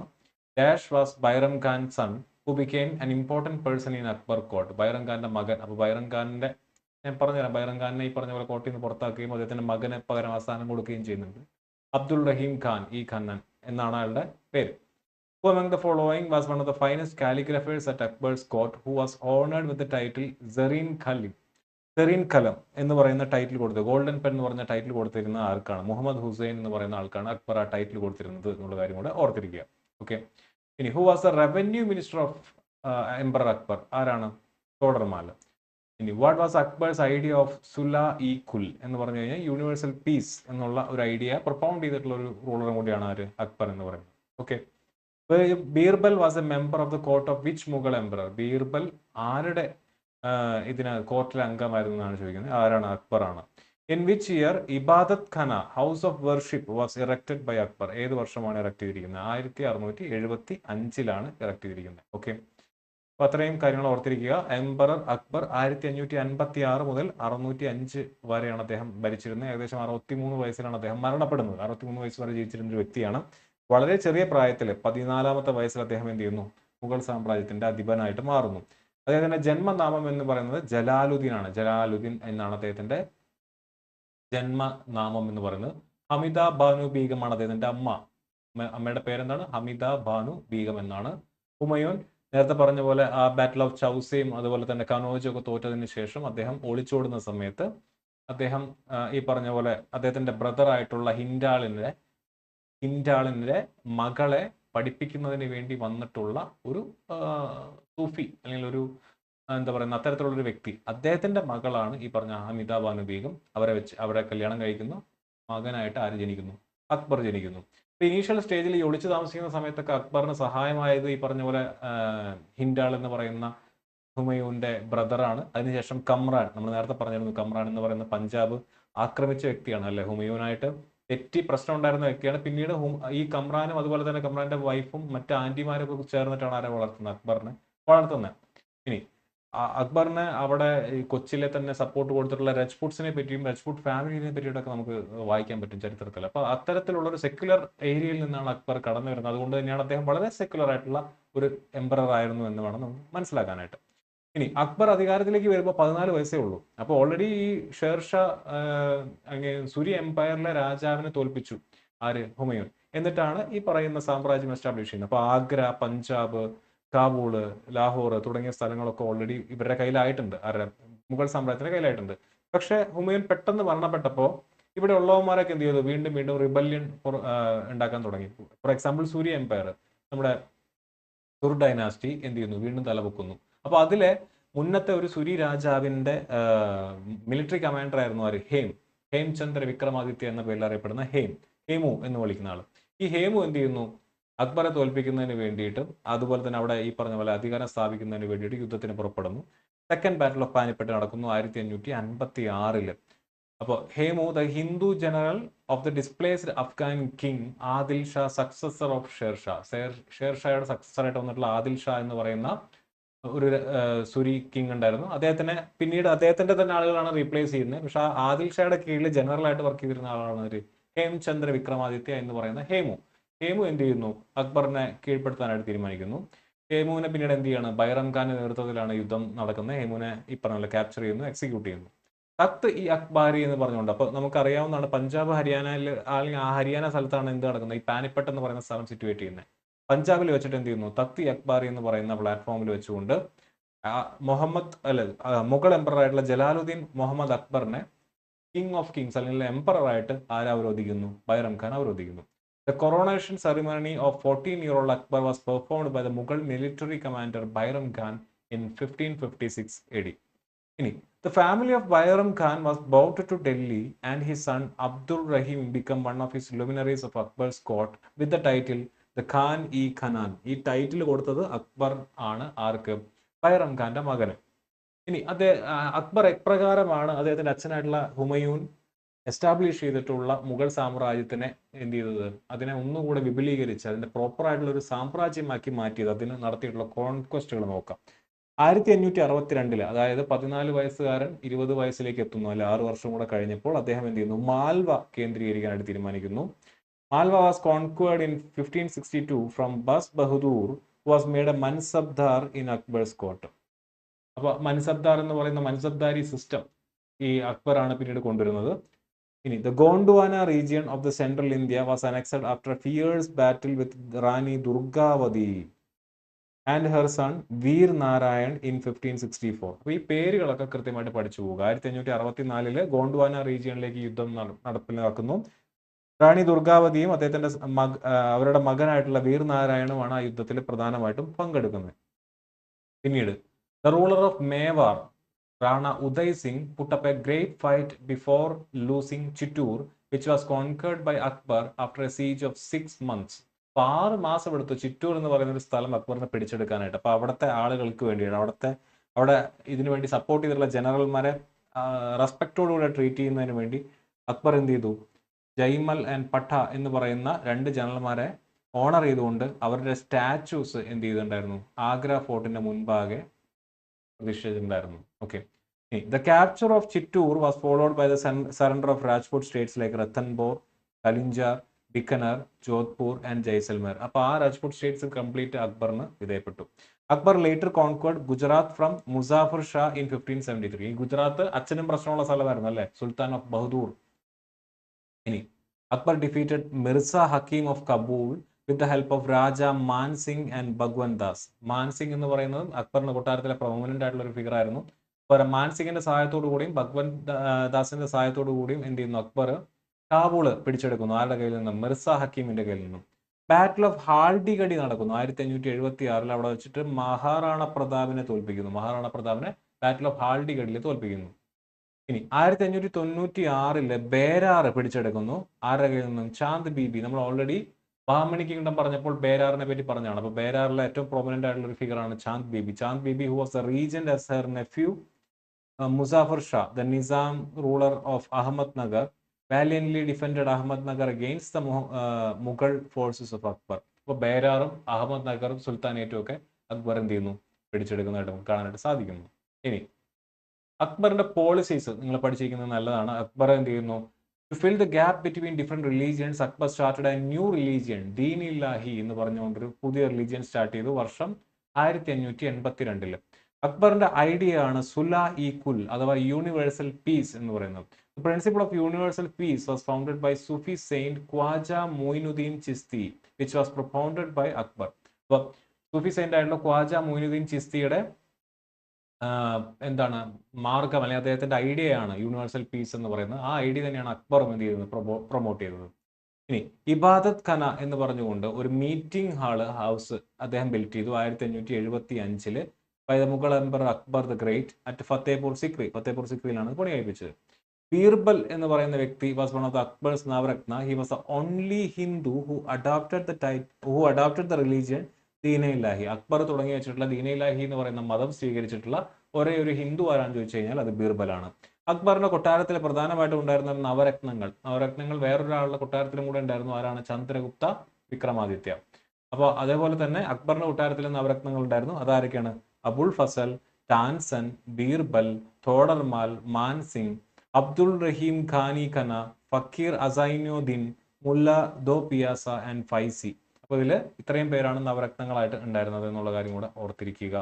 ഇനി അക്ബർ കൊണ്ടുവന്നിട്ടുള്ള മറ്റു പോളിസീസ് എന്തൊക്കെയാണ്? മൻസബ്ദാരി സിസ്റ്റം അദ്ദേഹത്തിന്റെ 18ാമത്തെ റെയിനൽ ഇയറിലാണ് അദ്ദേഹം അത് കൊണ്ടുവരുന്നത്. This system was started in the place of jagirdari system. Mansab means post or category. അപ്പോൾ മൻസബ് ഓരോ ഒരു ഹൈറാർക്കിയാണ്. മക്കളായിട്ടുള്ള ഇപ്പൊ അക്ബറിന് 3-4 മക്കളുണ്ടെങ്കിൽ അവർക്ക് മൻസബ് ഇത്ര നമ്പർ എന്ന് പറഞ്ഞു കൊടുക്കും. അപ്പൊ 6000 മൻസബ് എന്ന് പറഞ്ഞു കഴിഞ്ഞാൽ 6000-ന് കറസ്പോണ്ടിങ് ആയിട്ടുള്ള കാലാൾപ്പട, കുതിരപ്പട, അതുപോലെ തന്നെ മറ്റ് റെജിമെന്റ്സ് അവർക്ക് അലോട്ട് ചെയ്തിട്ടുണ്ടാവും. അപ്പോൾ മൻസബ്സിന്റെ എണ്ണം കൂടുന്നതനുസരിച്ച് അവരുടെ ഹൈറാർക്കി എന്ത് ചെയ്യും? കൂടി വരും. അപ്പൊ ഇത്തരത്തിലൊരു പ്രോപ്പർ ഹൈറാർക്കി വെച്ചുള്ള ഒരു സിസ്റ്റമാണ് അക്ബർ എന്ത് ചെയ്തത്? ഇൻട്രൊഡ്യൂസ് ചെയ്തത്. രാജ തോഡർമാൽ ആരായിരുന്നു? അക്ബറിന്റെ റവന്യൂ മിനിസ്റ്റർ ആയിരുന്നു. He introduced a new system of revenue known as zabt എന്ന് പറഞ്ഞൊരു സിസ്റ്റം കൊണ്ടുവന്നു. ദഹ്സല എന്ന് പറഞ്ഞുകൊണ്ട് 10 വർഷം കൂടുമ്പോൾ ടാക്സേഷൻ നടപ്പിലാക്കുന്ന രീതിയിൽ ഒരു സിസ്റ്റം കൊണ്ടുവന്നു. അപ്പൊ ഇത് രണ്ടും ഓർത്തിരിക്കുക. രാജ തോഡർമാൽ അക്ബറിന്റെ കൊട്ടാരത്തിലെ ഫൈനാൻസ് മിനിസ്റ്റർ ആയിരുന്നു. അദ്ദേഹം കൊണ്ടുവന്നിട്ടുള്ള 2 സംവിധാനങ്ങളാണ് സബ്ത് എന്ന് പറയുന്നതും അതുപോലെ തന്നെ ദഹ്സല എന്ന് പറയുന്ന സിസ്റ്റം. ഇനി Akbar's reign was chronicled extensively by his court historian Abul Fazl in the books Akbar Nama and ഐനി Akbari. ഈ ബുക്കിനെ പറ്റി നേരത്തെ നമ്മൾ പറഞ്ഞതാണ്. Other temporary sources of the Akbar's reign include the works of Badayuni, അതുപോലെ തന്നെ ഷെയ്ഖ് സാദ റഷീദി, ഷെയ്ഖ് അഹമ്മദ് സർഹിന്ദ്. ഇവരുടെ പുസ്തകത്തിൽ നിന്നും അക്ബറിന്റെ കാലഘട്ടത്തിലെ ഭരണത്തെക്കുറിച്ച് നമുക്ക് വ്യക്തമായിട്ടുള്ള അറിവ് കിട്ടും. ഫത്തേപൂർ സിക്രി അദ്ദേഹം പണി കഴിപ്പിച്ചത് 1571-ലാണ്. It is the capital city near Agra in memory of Salim Chishti. ഈ സലീം ചിസ്തി എന്താണ്? സൂഫി സൈനാണ്. ഈ സലീം എന്ന് പറയുന്ന പേരാണ് അക്ബറിന്റെ മകനായിട്ടുള്ള ജഹാംഗീറിന് ഇട്ടുകൊടുക്കുന്നത്. Okay. Buland Darwaza 1573 victory over ഗുജറാത്തിൽ അദ്ദേഹത്തിന് നേടിയിട്ടുള്ള വിക്ടറിയുടെ ഭാഗമായിട്ട് ബുലന്ദ് ദർവാസ എന്ന് പറഞ്ഞുകൊണ്ട് ഫത്തേപൂർ സിക്രിക്ക് ഒരു കവാടം പണിയുന്നു.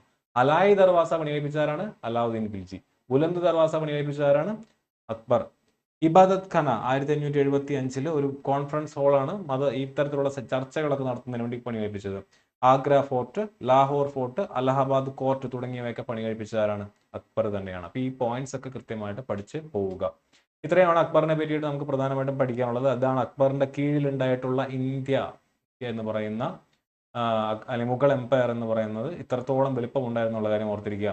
ഇതിനിടയിലുള്ള പല സ്ഥലങ്ങളെയും അദ്ദേഹം പിന്നീട് കീഴ്പ്പെടുത്തുകയും അവരെ എന്ത് ചെയ്യുന്നു? ഇൻഡിപെൻഡന്റ് എന്നുള്ള രീതിയിൽ അക്ബറിന്റെ സുപ്രമസി അംഗീകരിച്ചുകൊണ്ട് അവർക്ക് തന്നെ ഭരിക്കാൻ പാകത്തിന് അവരെ ഏൽപ്പിച്ചു പോരുകയും ചെയ്തിട്ടുണ്ട്. ഇതിന് ശേഷം ഇവിടെ നോക്കിയാൽ നിങ്ങൾക്ക് കാണാൻ പറ്റും ബേരാർ അഹമ്മദ് നഗർ ഓൾറെഡി മുഗളിന്റെ ഭാഗമായി. പിന്നീട് വന്ന മുഗൾ ചക്രവർത്തിമാർ ബിജാപൂർ, ബീഡാർ, ഗോൽക്കൊണ്ട തുടങ്ങിയ സ്ഥലങ്ങളൊക്കെ എന്ത് ചെയ്യുന്നു? അവരുടെ ടെറിട്ടറിയുടെ ഭാഗമാക്കി മാറ്റുന്നു. ഓക്കെ. അപ്പൊ അതുകൂടെ ഓർത്തിരിക്കുക. അടുത്ത മുഗൾ ചക്രവർത്തി എന്ന് പറയുന്നത് ആരാണ്? ജഹാംഗീർ ആണ്. അപ്പൊ അവിടെ who among the following Mughal rulers of India give permission to the British to establish their first factory in Surat? ആരാണ്? ജഹാംഗീർ ആണ്. 1600-ലാണ് ഈസ്റ്റ് ഇന്ത്യ കമ്പനി ഫോം ചെയ്യുന്നത്. അതിനുശേഷം ഈസ്റ്റ് ഇന്ത്യ കമ്പനി എന്ത് ചെയ്യുന്നു? ഇന്ത്യയിലേക്ക് വരുന്നു. അപ്പൊ അവർക്ക് ഏറ്റവും ആദ്യത്തെ പെർമിഷൻ കൊടുക്കുന്നു.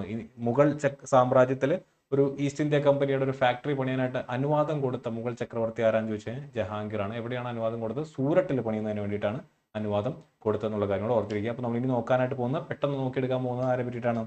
ജഹാംഗീറിനെ പറ്റിയിട്ടാണ്. 1605 അക്ബർ മരണപ്പെട്ടതിന് ശേഷമാണ് ജഹാംഗീർ എന്ത് ചെയ്യുന്നത്? ഈ പറയുന്ന പോലെ മുഗൾ ചക്രവർത്തിയായിട്ട് മാറുന്നത്. ജഹാംഗീറിന്റെ ശരിക്കുള്ള പേര് ചോദിച്ചിട്ടുണ്ട്. എന്താണ്? നൂറുദ്ദീൻ മുഹമ്മദ് സലീം. അപ്പൊ അക്ബറിന് നമുക്കറിയാം ജോധ അക്ബർ എന്ന പേരിലുള്ള ഒരു വൈഫ് ഉണ്ടായിരുന്നു. രജ്പുട്ട് യുവതിയായിരുന്നു. അവരിലാണ് സലീം എന്ന് പറയുന്ന പേരിലുള്ള ജഹാംഗീർ എന്ത് ചെയ്യുന്നത് അക്ബറിന് രാജകുമാരനായിട്ട് ജനിക്കുന്നത്. അപ്പോൾ 1662 ഇവർ ജോധ അക്ബറിനെ അക്ബർ കല്യാണം കഴിക്കുന്നു. അവരുടെ പേരിനകത്ത് ഇപ്പോഴും കൺഫ്യൂഷൻസ് ഉണ്ട് പല സോഴ്സുകളിൽ. കാരണം പൊതുവിൽ ഈ പറയുന്ന മുഗൾ ചക്രവർത്തിമാരുടെ ഭാര്യമാരുടെ പേരുകൾ പബ്ലിക്കായിട്ട് അനൗൺസ് ചെയ്യാൻ പാടില്ല. അപ്പോൾ ഇന്നയാളുടെ അമ്മ, ഇന്നയാളുടെ മകൾ, അല്ലെങ്കിൽ ഇന്നയാളുടെ സിസ്റ്റർ എന്നിങ്ങനെയുള്ള പേരുകളാണ് പൊതുവെ അറിയപ്പെടുന്നത്. അപ്പോൾ ഹിസ്റ്റോറിയൻസ് പലപ്പോഴും ഇവരുടെ പേരുകളെ ഈ പറഞ്ഞ പോലെ തെറ്റി റെപ്രസെന്റ് ചെയ്തിരുന്നു എന്നുള്ളൊരു പ്രശ്നം കൂടെ ഉണ്ട്. ഈ ജോധ അക്ബർ എന്ന് പറയുന്നത് അക്ബറിന്റെ ഭാര്യയാണെന്നാണ് പൊതുവിൽ അറിയപ്പെടുന്നതെന്നുണ്ടെങ്കിലും ചിലരത് ജഹാംഗീറിന്റെ ഒരു ഹിന്ദു വൈഫായിട്ടും പറയുന്നുണ്ട്. എനിവേ, ഇപ്പൊ നമ്മൾ കൺസിഡർ ചെയ്യുന്ന കേസിൽ ഈ പറയുന്ന 1662 അക്ബർ എന്ത് ചെയ്യുന്നു, ഒരു രജ്പുട്ട് യുവതിയെ കല്യാണം കഴിക്കുന്നു. അവർക്ക് ആദ്യം ഒരു ഇരട്ട കുട്ടികൾ ഉണ്ടാവുന്നു. ആ ഇരട്ട കുട്ടികൾ മരിക്കുന്നു. പിന്നീട് അതിൽ മനം നൊന്ത ഇവർ എന്ത് ചെയ്യുന്നു, സലീം എന്ന് പറയുന്ന ഒരു ചിസ്തിയെ, ഒരു സൂഫി സൈനികനെ കാണാനായിട്ട് പോവുകയും അദ്ദേഹം ഇവർക്ക് 3 ആൺകുട്ടികൾ ഉണ്ടാവുമെന്ന് പ്രവചിക്കുകയും ചെയ്യുന്നു. അതിനുശേഷം ഉണ്ടാവുന്ന മകനാണ് സലീം, ഈ പറയുന്ന ജഹാംഗീർ എന്ന് പറയുന്നത്. അപ്പോൾ ജഹാംഗീറിന് ഈ സലീം ചിസ്തി ഇത്തരത്തിലൊരു പ്രവചനം നടത്തിയതിന്റെ ഭാഗമായിട്ട് സലീം എന്ന് പറയുന്ന പേരും കൊടുക്കുന്നു. അപ്പോൾ നൂറുദ്ദീൻ മുഹമ്മദ് സലീം എന്നാണ് ജഹാംഗീറിന്റെ യഥാർത്ഥ നാമം. 1605 അക്ബർ ചക്രവർത്തി മരണപ്പെട്ടതിന് ശേഷം അധികാരത്തിലേക്ക് കയറുമ്പോൾ 36 വയസ്സോളം ഉണ്ട് അദ്ദേഹത്തിന്. അദ്ദേഹം ഈ സലീം എന്ന പേര് മാറ്റിക്കൊണ്ട് ജഹാംഗീർ എന്ന് പറയുന്ന പേര് സ്വീകരിക്കുകയാണ് ചെയ്യുന്നത്.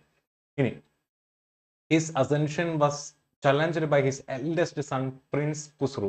അപ്പോൾ ജഹാംഗീറിന്റെ തന്നെ മകനായിട്ടുള്ള പ്രിൻസ് ഖുസ്രുവിനെയാണ് അക്ബർ സജസ്റ്റ് ചെയ്തിരുന്നത്. കാരണം മുഗൾ ചക്രവർത്തിമാരുടെ ഈ പറയുന്ന അസെൻഷന്റെ കേസിൽ, അതായത് അടുത്ത അനന്തരാവകാശി ആരെന്നുള്ള കേസിൽ മൂത്ത മകൻ അങ്ങനെയുള്ള ഒരു കൺസെപ്റ്റ് ഒന്നുമില്ല. പൊതുവിൽ എന്ത് ചെയ്യും, ആ ത്രോണിന് ക്ലെയിം ഉള്ള ആളുകളൊക്കെ തമ്മിൽ തല്ലി അതിൽ സർവൈവ് ചെയ്യുന്ന ആരാണോ അദ്ദേഹമായിരിക്കും അടുത്ത രാജാവ് എന്ന് പറയുന്നത്. ആ രീതിയിലാണ് മുഗൾ ചക്രവർത്തിമാരെ പൊതുവിൽ പോരാടി വരുന്നത്. അപ്പോൾ ജഹാംഗീറിന്റെ, അതായത് അക്ബറിന്റെ കൊച്ചുമകനും അക്ബറിന്റെ മകനായിട്ടുള്ള ജഹാംഗീറും തമ്മിലുള്ള ഒരു പോരാട്ടമാണ്. പ്രിൻസ് ഖുസ്രോ എന്ന് പറയുന്ന ജഹാംഗീറിന്റെ മൂത്ത മകൻ എന്ത് ചെയ്യുന്നു, താനാണ് ഇതിന് അവകാശി എന്ന് പറഞ്ഞുകൊണ്ട്, അടുത്ത രാജാവ് ഞാനാണെന്ന് പറഞ്ഞുകൊണ്ട് എന്ത് ചെയ്യുന്നു, റിബൽ ചെയ്യുന്നു.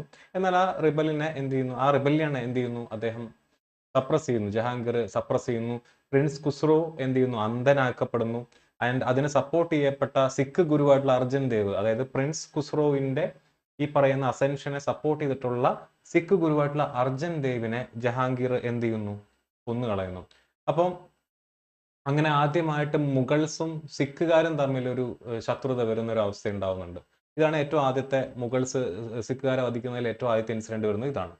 കാരണം അവരുടെ ഗുരുവാണ്, ഗുരു നാനാക്കിന്റെ ശേഷം അവർ ഗുരുക്കന്മാരായിട്ട് കൺസിഡർ ചെയ്യുന്ന ആളുകളിൽ ഏറ്റവും പ്രധാനിയായിട്ടുള്ള ഒരു വ്യക്തിയാണ് ഗുരു അർജൻ ദേവ്. അദ്ദേഹത്തിനെ തന്നെ ആര് വധിക്കുകയാണ്, ജഹാംഗീർ വധിക്കുകയാണ്. ഓക്കെ, അക്ബറിന്റെ പോളിസികളെ ഒന്നുകൂടെ സ്ട്രെങ്തൻ ചെയ്യുകയും മുഗൾ ഇൻഫ്ലുവൻസ് എന്ത് ചെയ്യുന്നു, അദ്ദേഹം ഈ പറഞ്ഞ രജ്പുട്സിന്റെ ഏരിയയിലേക്കും അതുപോലെ തന്നെ നോർത്ത് വെസ്റ്റേൺ ഏരിയകളിലേക്കും ഡെക്കാനിലേക്കൊക്കെ എന്ത് ചെയ്യുന്നുണ്ട്, ഇത് അദ്ദേഹം നീട്ടുന്നുണ്ട്.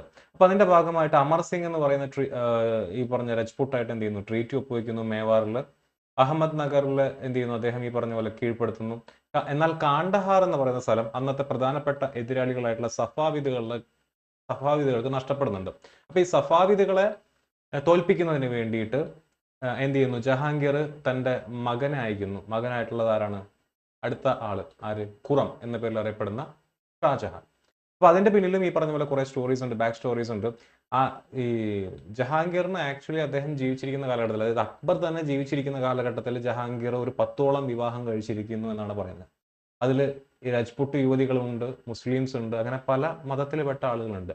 അതിലെ ഒരു രജ്പുട്ട് യുവതിക്ക് ജനിച്ച ആളാണ് ആര്, ഖുറം അഥവാ നമ്മുടെ ഷാജഹാൻ എന്ന് പറയുന്നത്. അപ്പൊ നിങ്ങൾ ശ്രദ്ധിക്കേണ്ട കാര്യം എന്ന് പറഞ്ഞു കഴിഞ്ഞാൽ ജഹാംഗീർ ആയിക്കോട്ടെ ഷാജഹാൻ ആയിക്കോട്ടെ, ഇവർ രണ്ടു കൂട്ടരും ജനിച്ചത് ഒരു രജ്പുട്ട് യുവതിക്കാണ്. എന്ന് പറഞ്ഞു കഴിഞ്ഞാൽ ഈ രണ്ട് രാജാക്കന്മാരുടെ അമ്മമാര് എന്താണ്, ഹിന്ദുക്കളാണ്. അതുകൊണ്ട് തന്നെ ഇവര് റിലീജിയസ്ലി അങ്ങനെ ഒരു കുറച്ചുകൂടെ ടോളറന്റ് ആയിട്ടുള്ള ആളുകളായിരുന്നു അക്ബറും ജഹാംഗീറും, ഒരു പരിധി വരെ ഷാജഹാനും. എന്നാൽ ഷാജഹാന്റെ ഒക്കെ ലേറ്റർ സ്റ്റേജിലേക്ക് വരുന്നതോടുകൂടി സ്ഥിതി കുറച്ചുകൂടെ വഷളാവുന്നുണ്ട്. ഇവിടെ ഇപ്പൊ തന്നെ ജഹാംഗീർ എടുത്തിരിക്കുന്ന സ്റ്റാൻഡ് നോക്കുക, സിഖുകാരെ വെറുതെ വെറുപ്പിക്കുന്നതായിട്ട് സ്റ്റാൻഡ് നമുക്ക് കാണാൻ സാധിക്കും. ഇതൊക്കെ പിന്നീട് ഇവർക്ക് എന്ത് ചെയ്യുന്നു, വെല്ലുവിളിയായിട്ട് വരുന്നു. അതാണ് പിന്നീട് മുഗൾ സാമ്രാജ്യത്തിന്റെ അധപതനത്തിന് കാരണമായിട്ട് മാറുന്നത്. ഓക്കെ, അപ്പോൾ ഇതിനിടയിൽ ജഹാംഗീറിന്റെ ഏറ്റവും അവസാനം ജഹാംഗീർ കല്യാണം കഴിച്ചിട്ടുള്ള ഒരു യുവതിയുണ്ട്, നമ്മുടെ ഫേമസ് ആയിട്ടുള്ള നൂർ ജഹാൻ എന്ന് പറയുന്ന യുവതി, മെഹ്റുനീസ അഥവാ നൂർ ജഹാൻ എന്നറിയപ്പെടുന്ന വ്യക്തി, പുള്ളിക്കാരി. അപ്പോൾ നൂർ ജഹാനെ കല്യാണം കഴിക്കുമ്പോഴേക്കും ഈ ജഹാംഗീർ ഈ പറഞ്ഞ പോലെ കംപ്ലീറ്റ്ലി ഓപ്പിയത്തിനും മദ്യത്തിനും അടിമയായിട്ടുണ്ടായിരുന്നു. നൂർ ജഹാനെ കല്യാണം കഴിച്ചതോടുകൂടി ഈ പറയുന്ന മുഗൾ സാമ്രാജ്യത്തിന്റെ ഒട്ടുമിക്ക ചരടുകളും വലിച്ചിരുന്നത് നൂർജഹാനാണ്. നൂർജഹാന്റെ റിലേറ്റീവ്സ് ആണ് മുഗൾ സാമ്രാജ്യത്തിന്റെ ഏറ്റവും ഉയർന്ന പദവികളിൽ മുഴുവനിരിക്കുന്നത്. നൂർജഹാൻ എന്ത് ചെയ്യുന്നു? നൂർജഹാനും ജഹാംഗീറിനും ഉണ്ടാകുന്ന മകളെ ഈ പറയുന്ന ജഹാംഗീറിന്റെ തന്നെ ഏറ്റവും ഇളയ സന്തതി, മറ്റൊരു സ്ത്രീയിലുണ്ടായിട്ടുള്ള ഇളയ സന്തതിയെ കൊണ്ട് കല്യാണം കഴിപ്പിക്കുന്നു. ഇത് നമ്മുടെ ഷാജഹാൻ കൺസിഡർ ചെയ്യുന്നത് ഓക്കെ, തന്റെ മകളെ ഈ മറ്റൊരു രാജകുമാരനെ കൊണ്ട് കല്യാണം കഴിച്ചിരിക്കുന്നതിന്റെ കാരണം എന്ന് പറയുന്നത് ഷാജഹാനാണ് ജഹാംഗീർ തന്റെ അടുത്ത അനന്തരാവകാശിയായിട്ട് കണ്ടിരിക്കുന്നത്. അപ്പൊ അദ്ദേഹത്തിനെ റീപ്ലേസ് ചെയ്തുകൊണ്ട് ഈ ഏറ്റവും ഇളയ സന്തതിയെ രാജാവായിട്ട് പ്രതിഷ്ഠിക്കുന്നതിന് വേണ്ടിയിട്ടാണെന്ന് ആര് വിചാരിച്ചു? പറയുന്ന ഷാജഹാൻ വിചാരിക്കുകയും ഷാജഹാൻ എന്ത് ചെയ്യുന്നു? ജഹാംഗീറിനെതിരെ റിബല്യൻ നടപ്പിലാക്കുകയും ചെയ്യുന്നുണ്ട്. അപ്പൊ അതൊക്കെ നമുക്കിവിടെ കാണാനായിട്ട് സാധിക്കുന്നുണ്ട്. അതാണ് ഇവിടെ കൊടുത്തിരിക്കുന്നത്. Since suppressed prince Khurram's rebellion and Mahabat Khan scoop. Mahabat Khan എന്ന് പറയുന്നത് ഈ പറഞ്ഞ പോലെ ഡെക്കാൻ ഏരിയയിൽ ഇദ്ദേഹത്തിന്റെ വിശ്വസ്തനായിരുന്നു, ജഹാംഗീറിന്റെ വിശ്വസ്തനായിരുന്നു. പിന്നീട് ഈ മെഹ്റുനിസയുടെ ഇൻഫ്ലുവൻസിന്റെ ഭാഗമായിട്ട് അവിടെ വന്നിട്ടുള്ള ചില പ്രശ്നങ്ങളുടെ ഭാഗമായിട്ടാണ് മഹാബത് ഖാൻ എന്ത് ചെയ്യുന്നത്? ഈ പറഞ്ഞ പോലെ ഒരു കൂപ്പ് നടപ്പിലാക്കുന്നു. അതിനെയും സപ്രസ് ചെയ്യേണ്ടി വരുന്നു ആർക്ക്? ജഹാംഗീറിന്. അദ്ദേഹത്തിന്റെ പേർഷ്യൻ വൈഫാണ് മെഹ്റുനിസ, നേരത്തെ പറഞ്ഞ കഥാപാത്രം. Renamed as Noor Jahan, light of the world, ലോകത്തിന്റെ പ്രകാശം എന്ന പേരിൽ ജഹാംഗീർ വിളിച്ചു. He became the real power behind the thrown. ഇനി ഈ ജഹാംഗീറിന്റെ സമയത്ത് മിനിയേച്ചർ പെയിന്റിംഗ് നമുക്ക് ധാരാളമായിട്ട് കാണാനായിട്ട് സാധിക്കുന്നുണ്ട്. Advanced Mughal miniature paintings and portraiture. അപ്പോൾ നമുക്ക് ജഹാംഗീർ എഴുതിയ പുസ്തകമാണ്, ഇതിനോട് എഴുതിയിട്ടുണ്ട്, തുസുക്കി ജഹൻഗരി എന്ന് പറയുന്ന പുസ്തകം. ജഹാംഗീർ എഴുതിയ പുസ്തകമാണ്. അക്ബർ ഈ പറഞ്ഞ പോലെ, ഞാൻ നേരത്തെ പറഞ്ഞ പോലെ, അക്ബറിന് എന്തുണ്ടായിരുന്നില്ല? വിദ്യാഭ്യാസം ഉണ്ടായിരുന്നില്ല. അദ്ദേഹത്തിന് എഴുതാനും വായിക്കാനും ഉള്ള കഴിവുണ്ടായിരുന്നില്ല. ഡിസ്ലെക്സി ആയിരുന്നു എന്ന് പറയപ്പെടുന്നുണ്ട് പലരും. എനിവേ അക്ബറിന് എഴുതാനും വായിക്കാനുള്ള കഴിവുണ്ടായിരുന്നില്ല. പക്ഷെ അക്ബറിന്റെ മകനെ ജഹാംഗീറിനെ അക്ബർ നല്ല രീതിയിൽ പഠിപ്പിക്കുമായിരുന്നു. നല്ല രീതിയിൽ വളരെ കൊച്ചിലെ തൊട്ട് തന്നെ ഒരുപാട് ഭാഷകളും ഈ പറഞ്ഞ പോലെ ആയോധന കലകളും എല്ലാം പഠിപ്പിച്ച് വളരെ നല്ലൊരു എന്താ പറഞ്ഞ ഒരു ടീച്ചേഴ്സ് ഒക്കെ പ്രൊവൈഡ് ചെയ്തിട്ടുള്ള ഒരാളായിരുന്നു, അല്ലെങ്കിൽ കിട്ടിയിട്ടുള്ള ഒരാളായിരുന്നു ആര്? ജഹാംഗീർ എന്ന് പറയുന്നത്. അൺഫോർച്ചുനേറ്റ്ലി അദ്ദേഹത്തിന്റെ ഈ പറഞ്ഞ പോലെ അദ്ദേഹം ഓപ്പിയത്തിനും ഈ പറഞ്ഞ പോലെ വൈനിനും അഡിക്റ്റ് ആയിരുന്നു എന്നുള്ളതാണ് അദ്ദേഹത്തിന്റെ ഏറ്റവും വലിയൊരു പരാജയമായിട്ട് മാറിയത്. എനിവേ, അപ്പൊ ജഹാംഗീർ എഴുതിയ പുസ്തകമാണ് തുസുക്കി ജഹൻഗിരി എന്ന് പറയുന്നത്.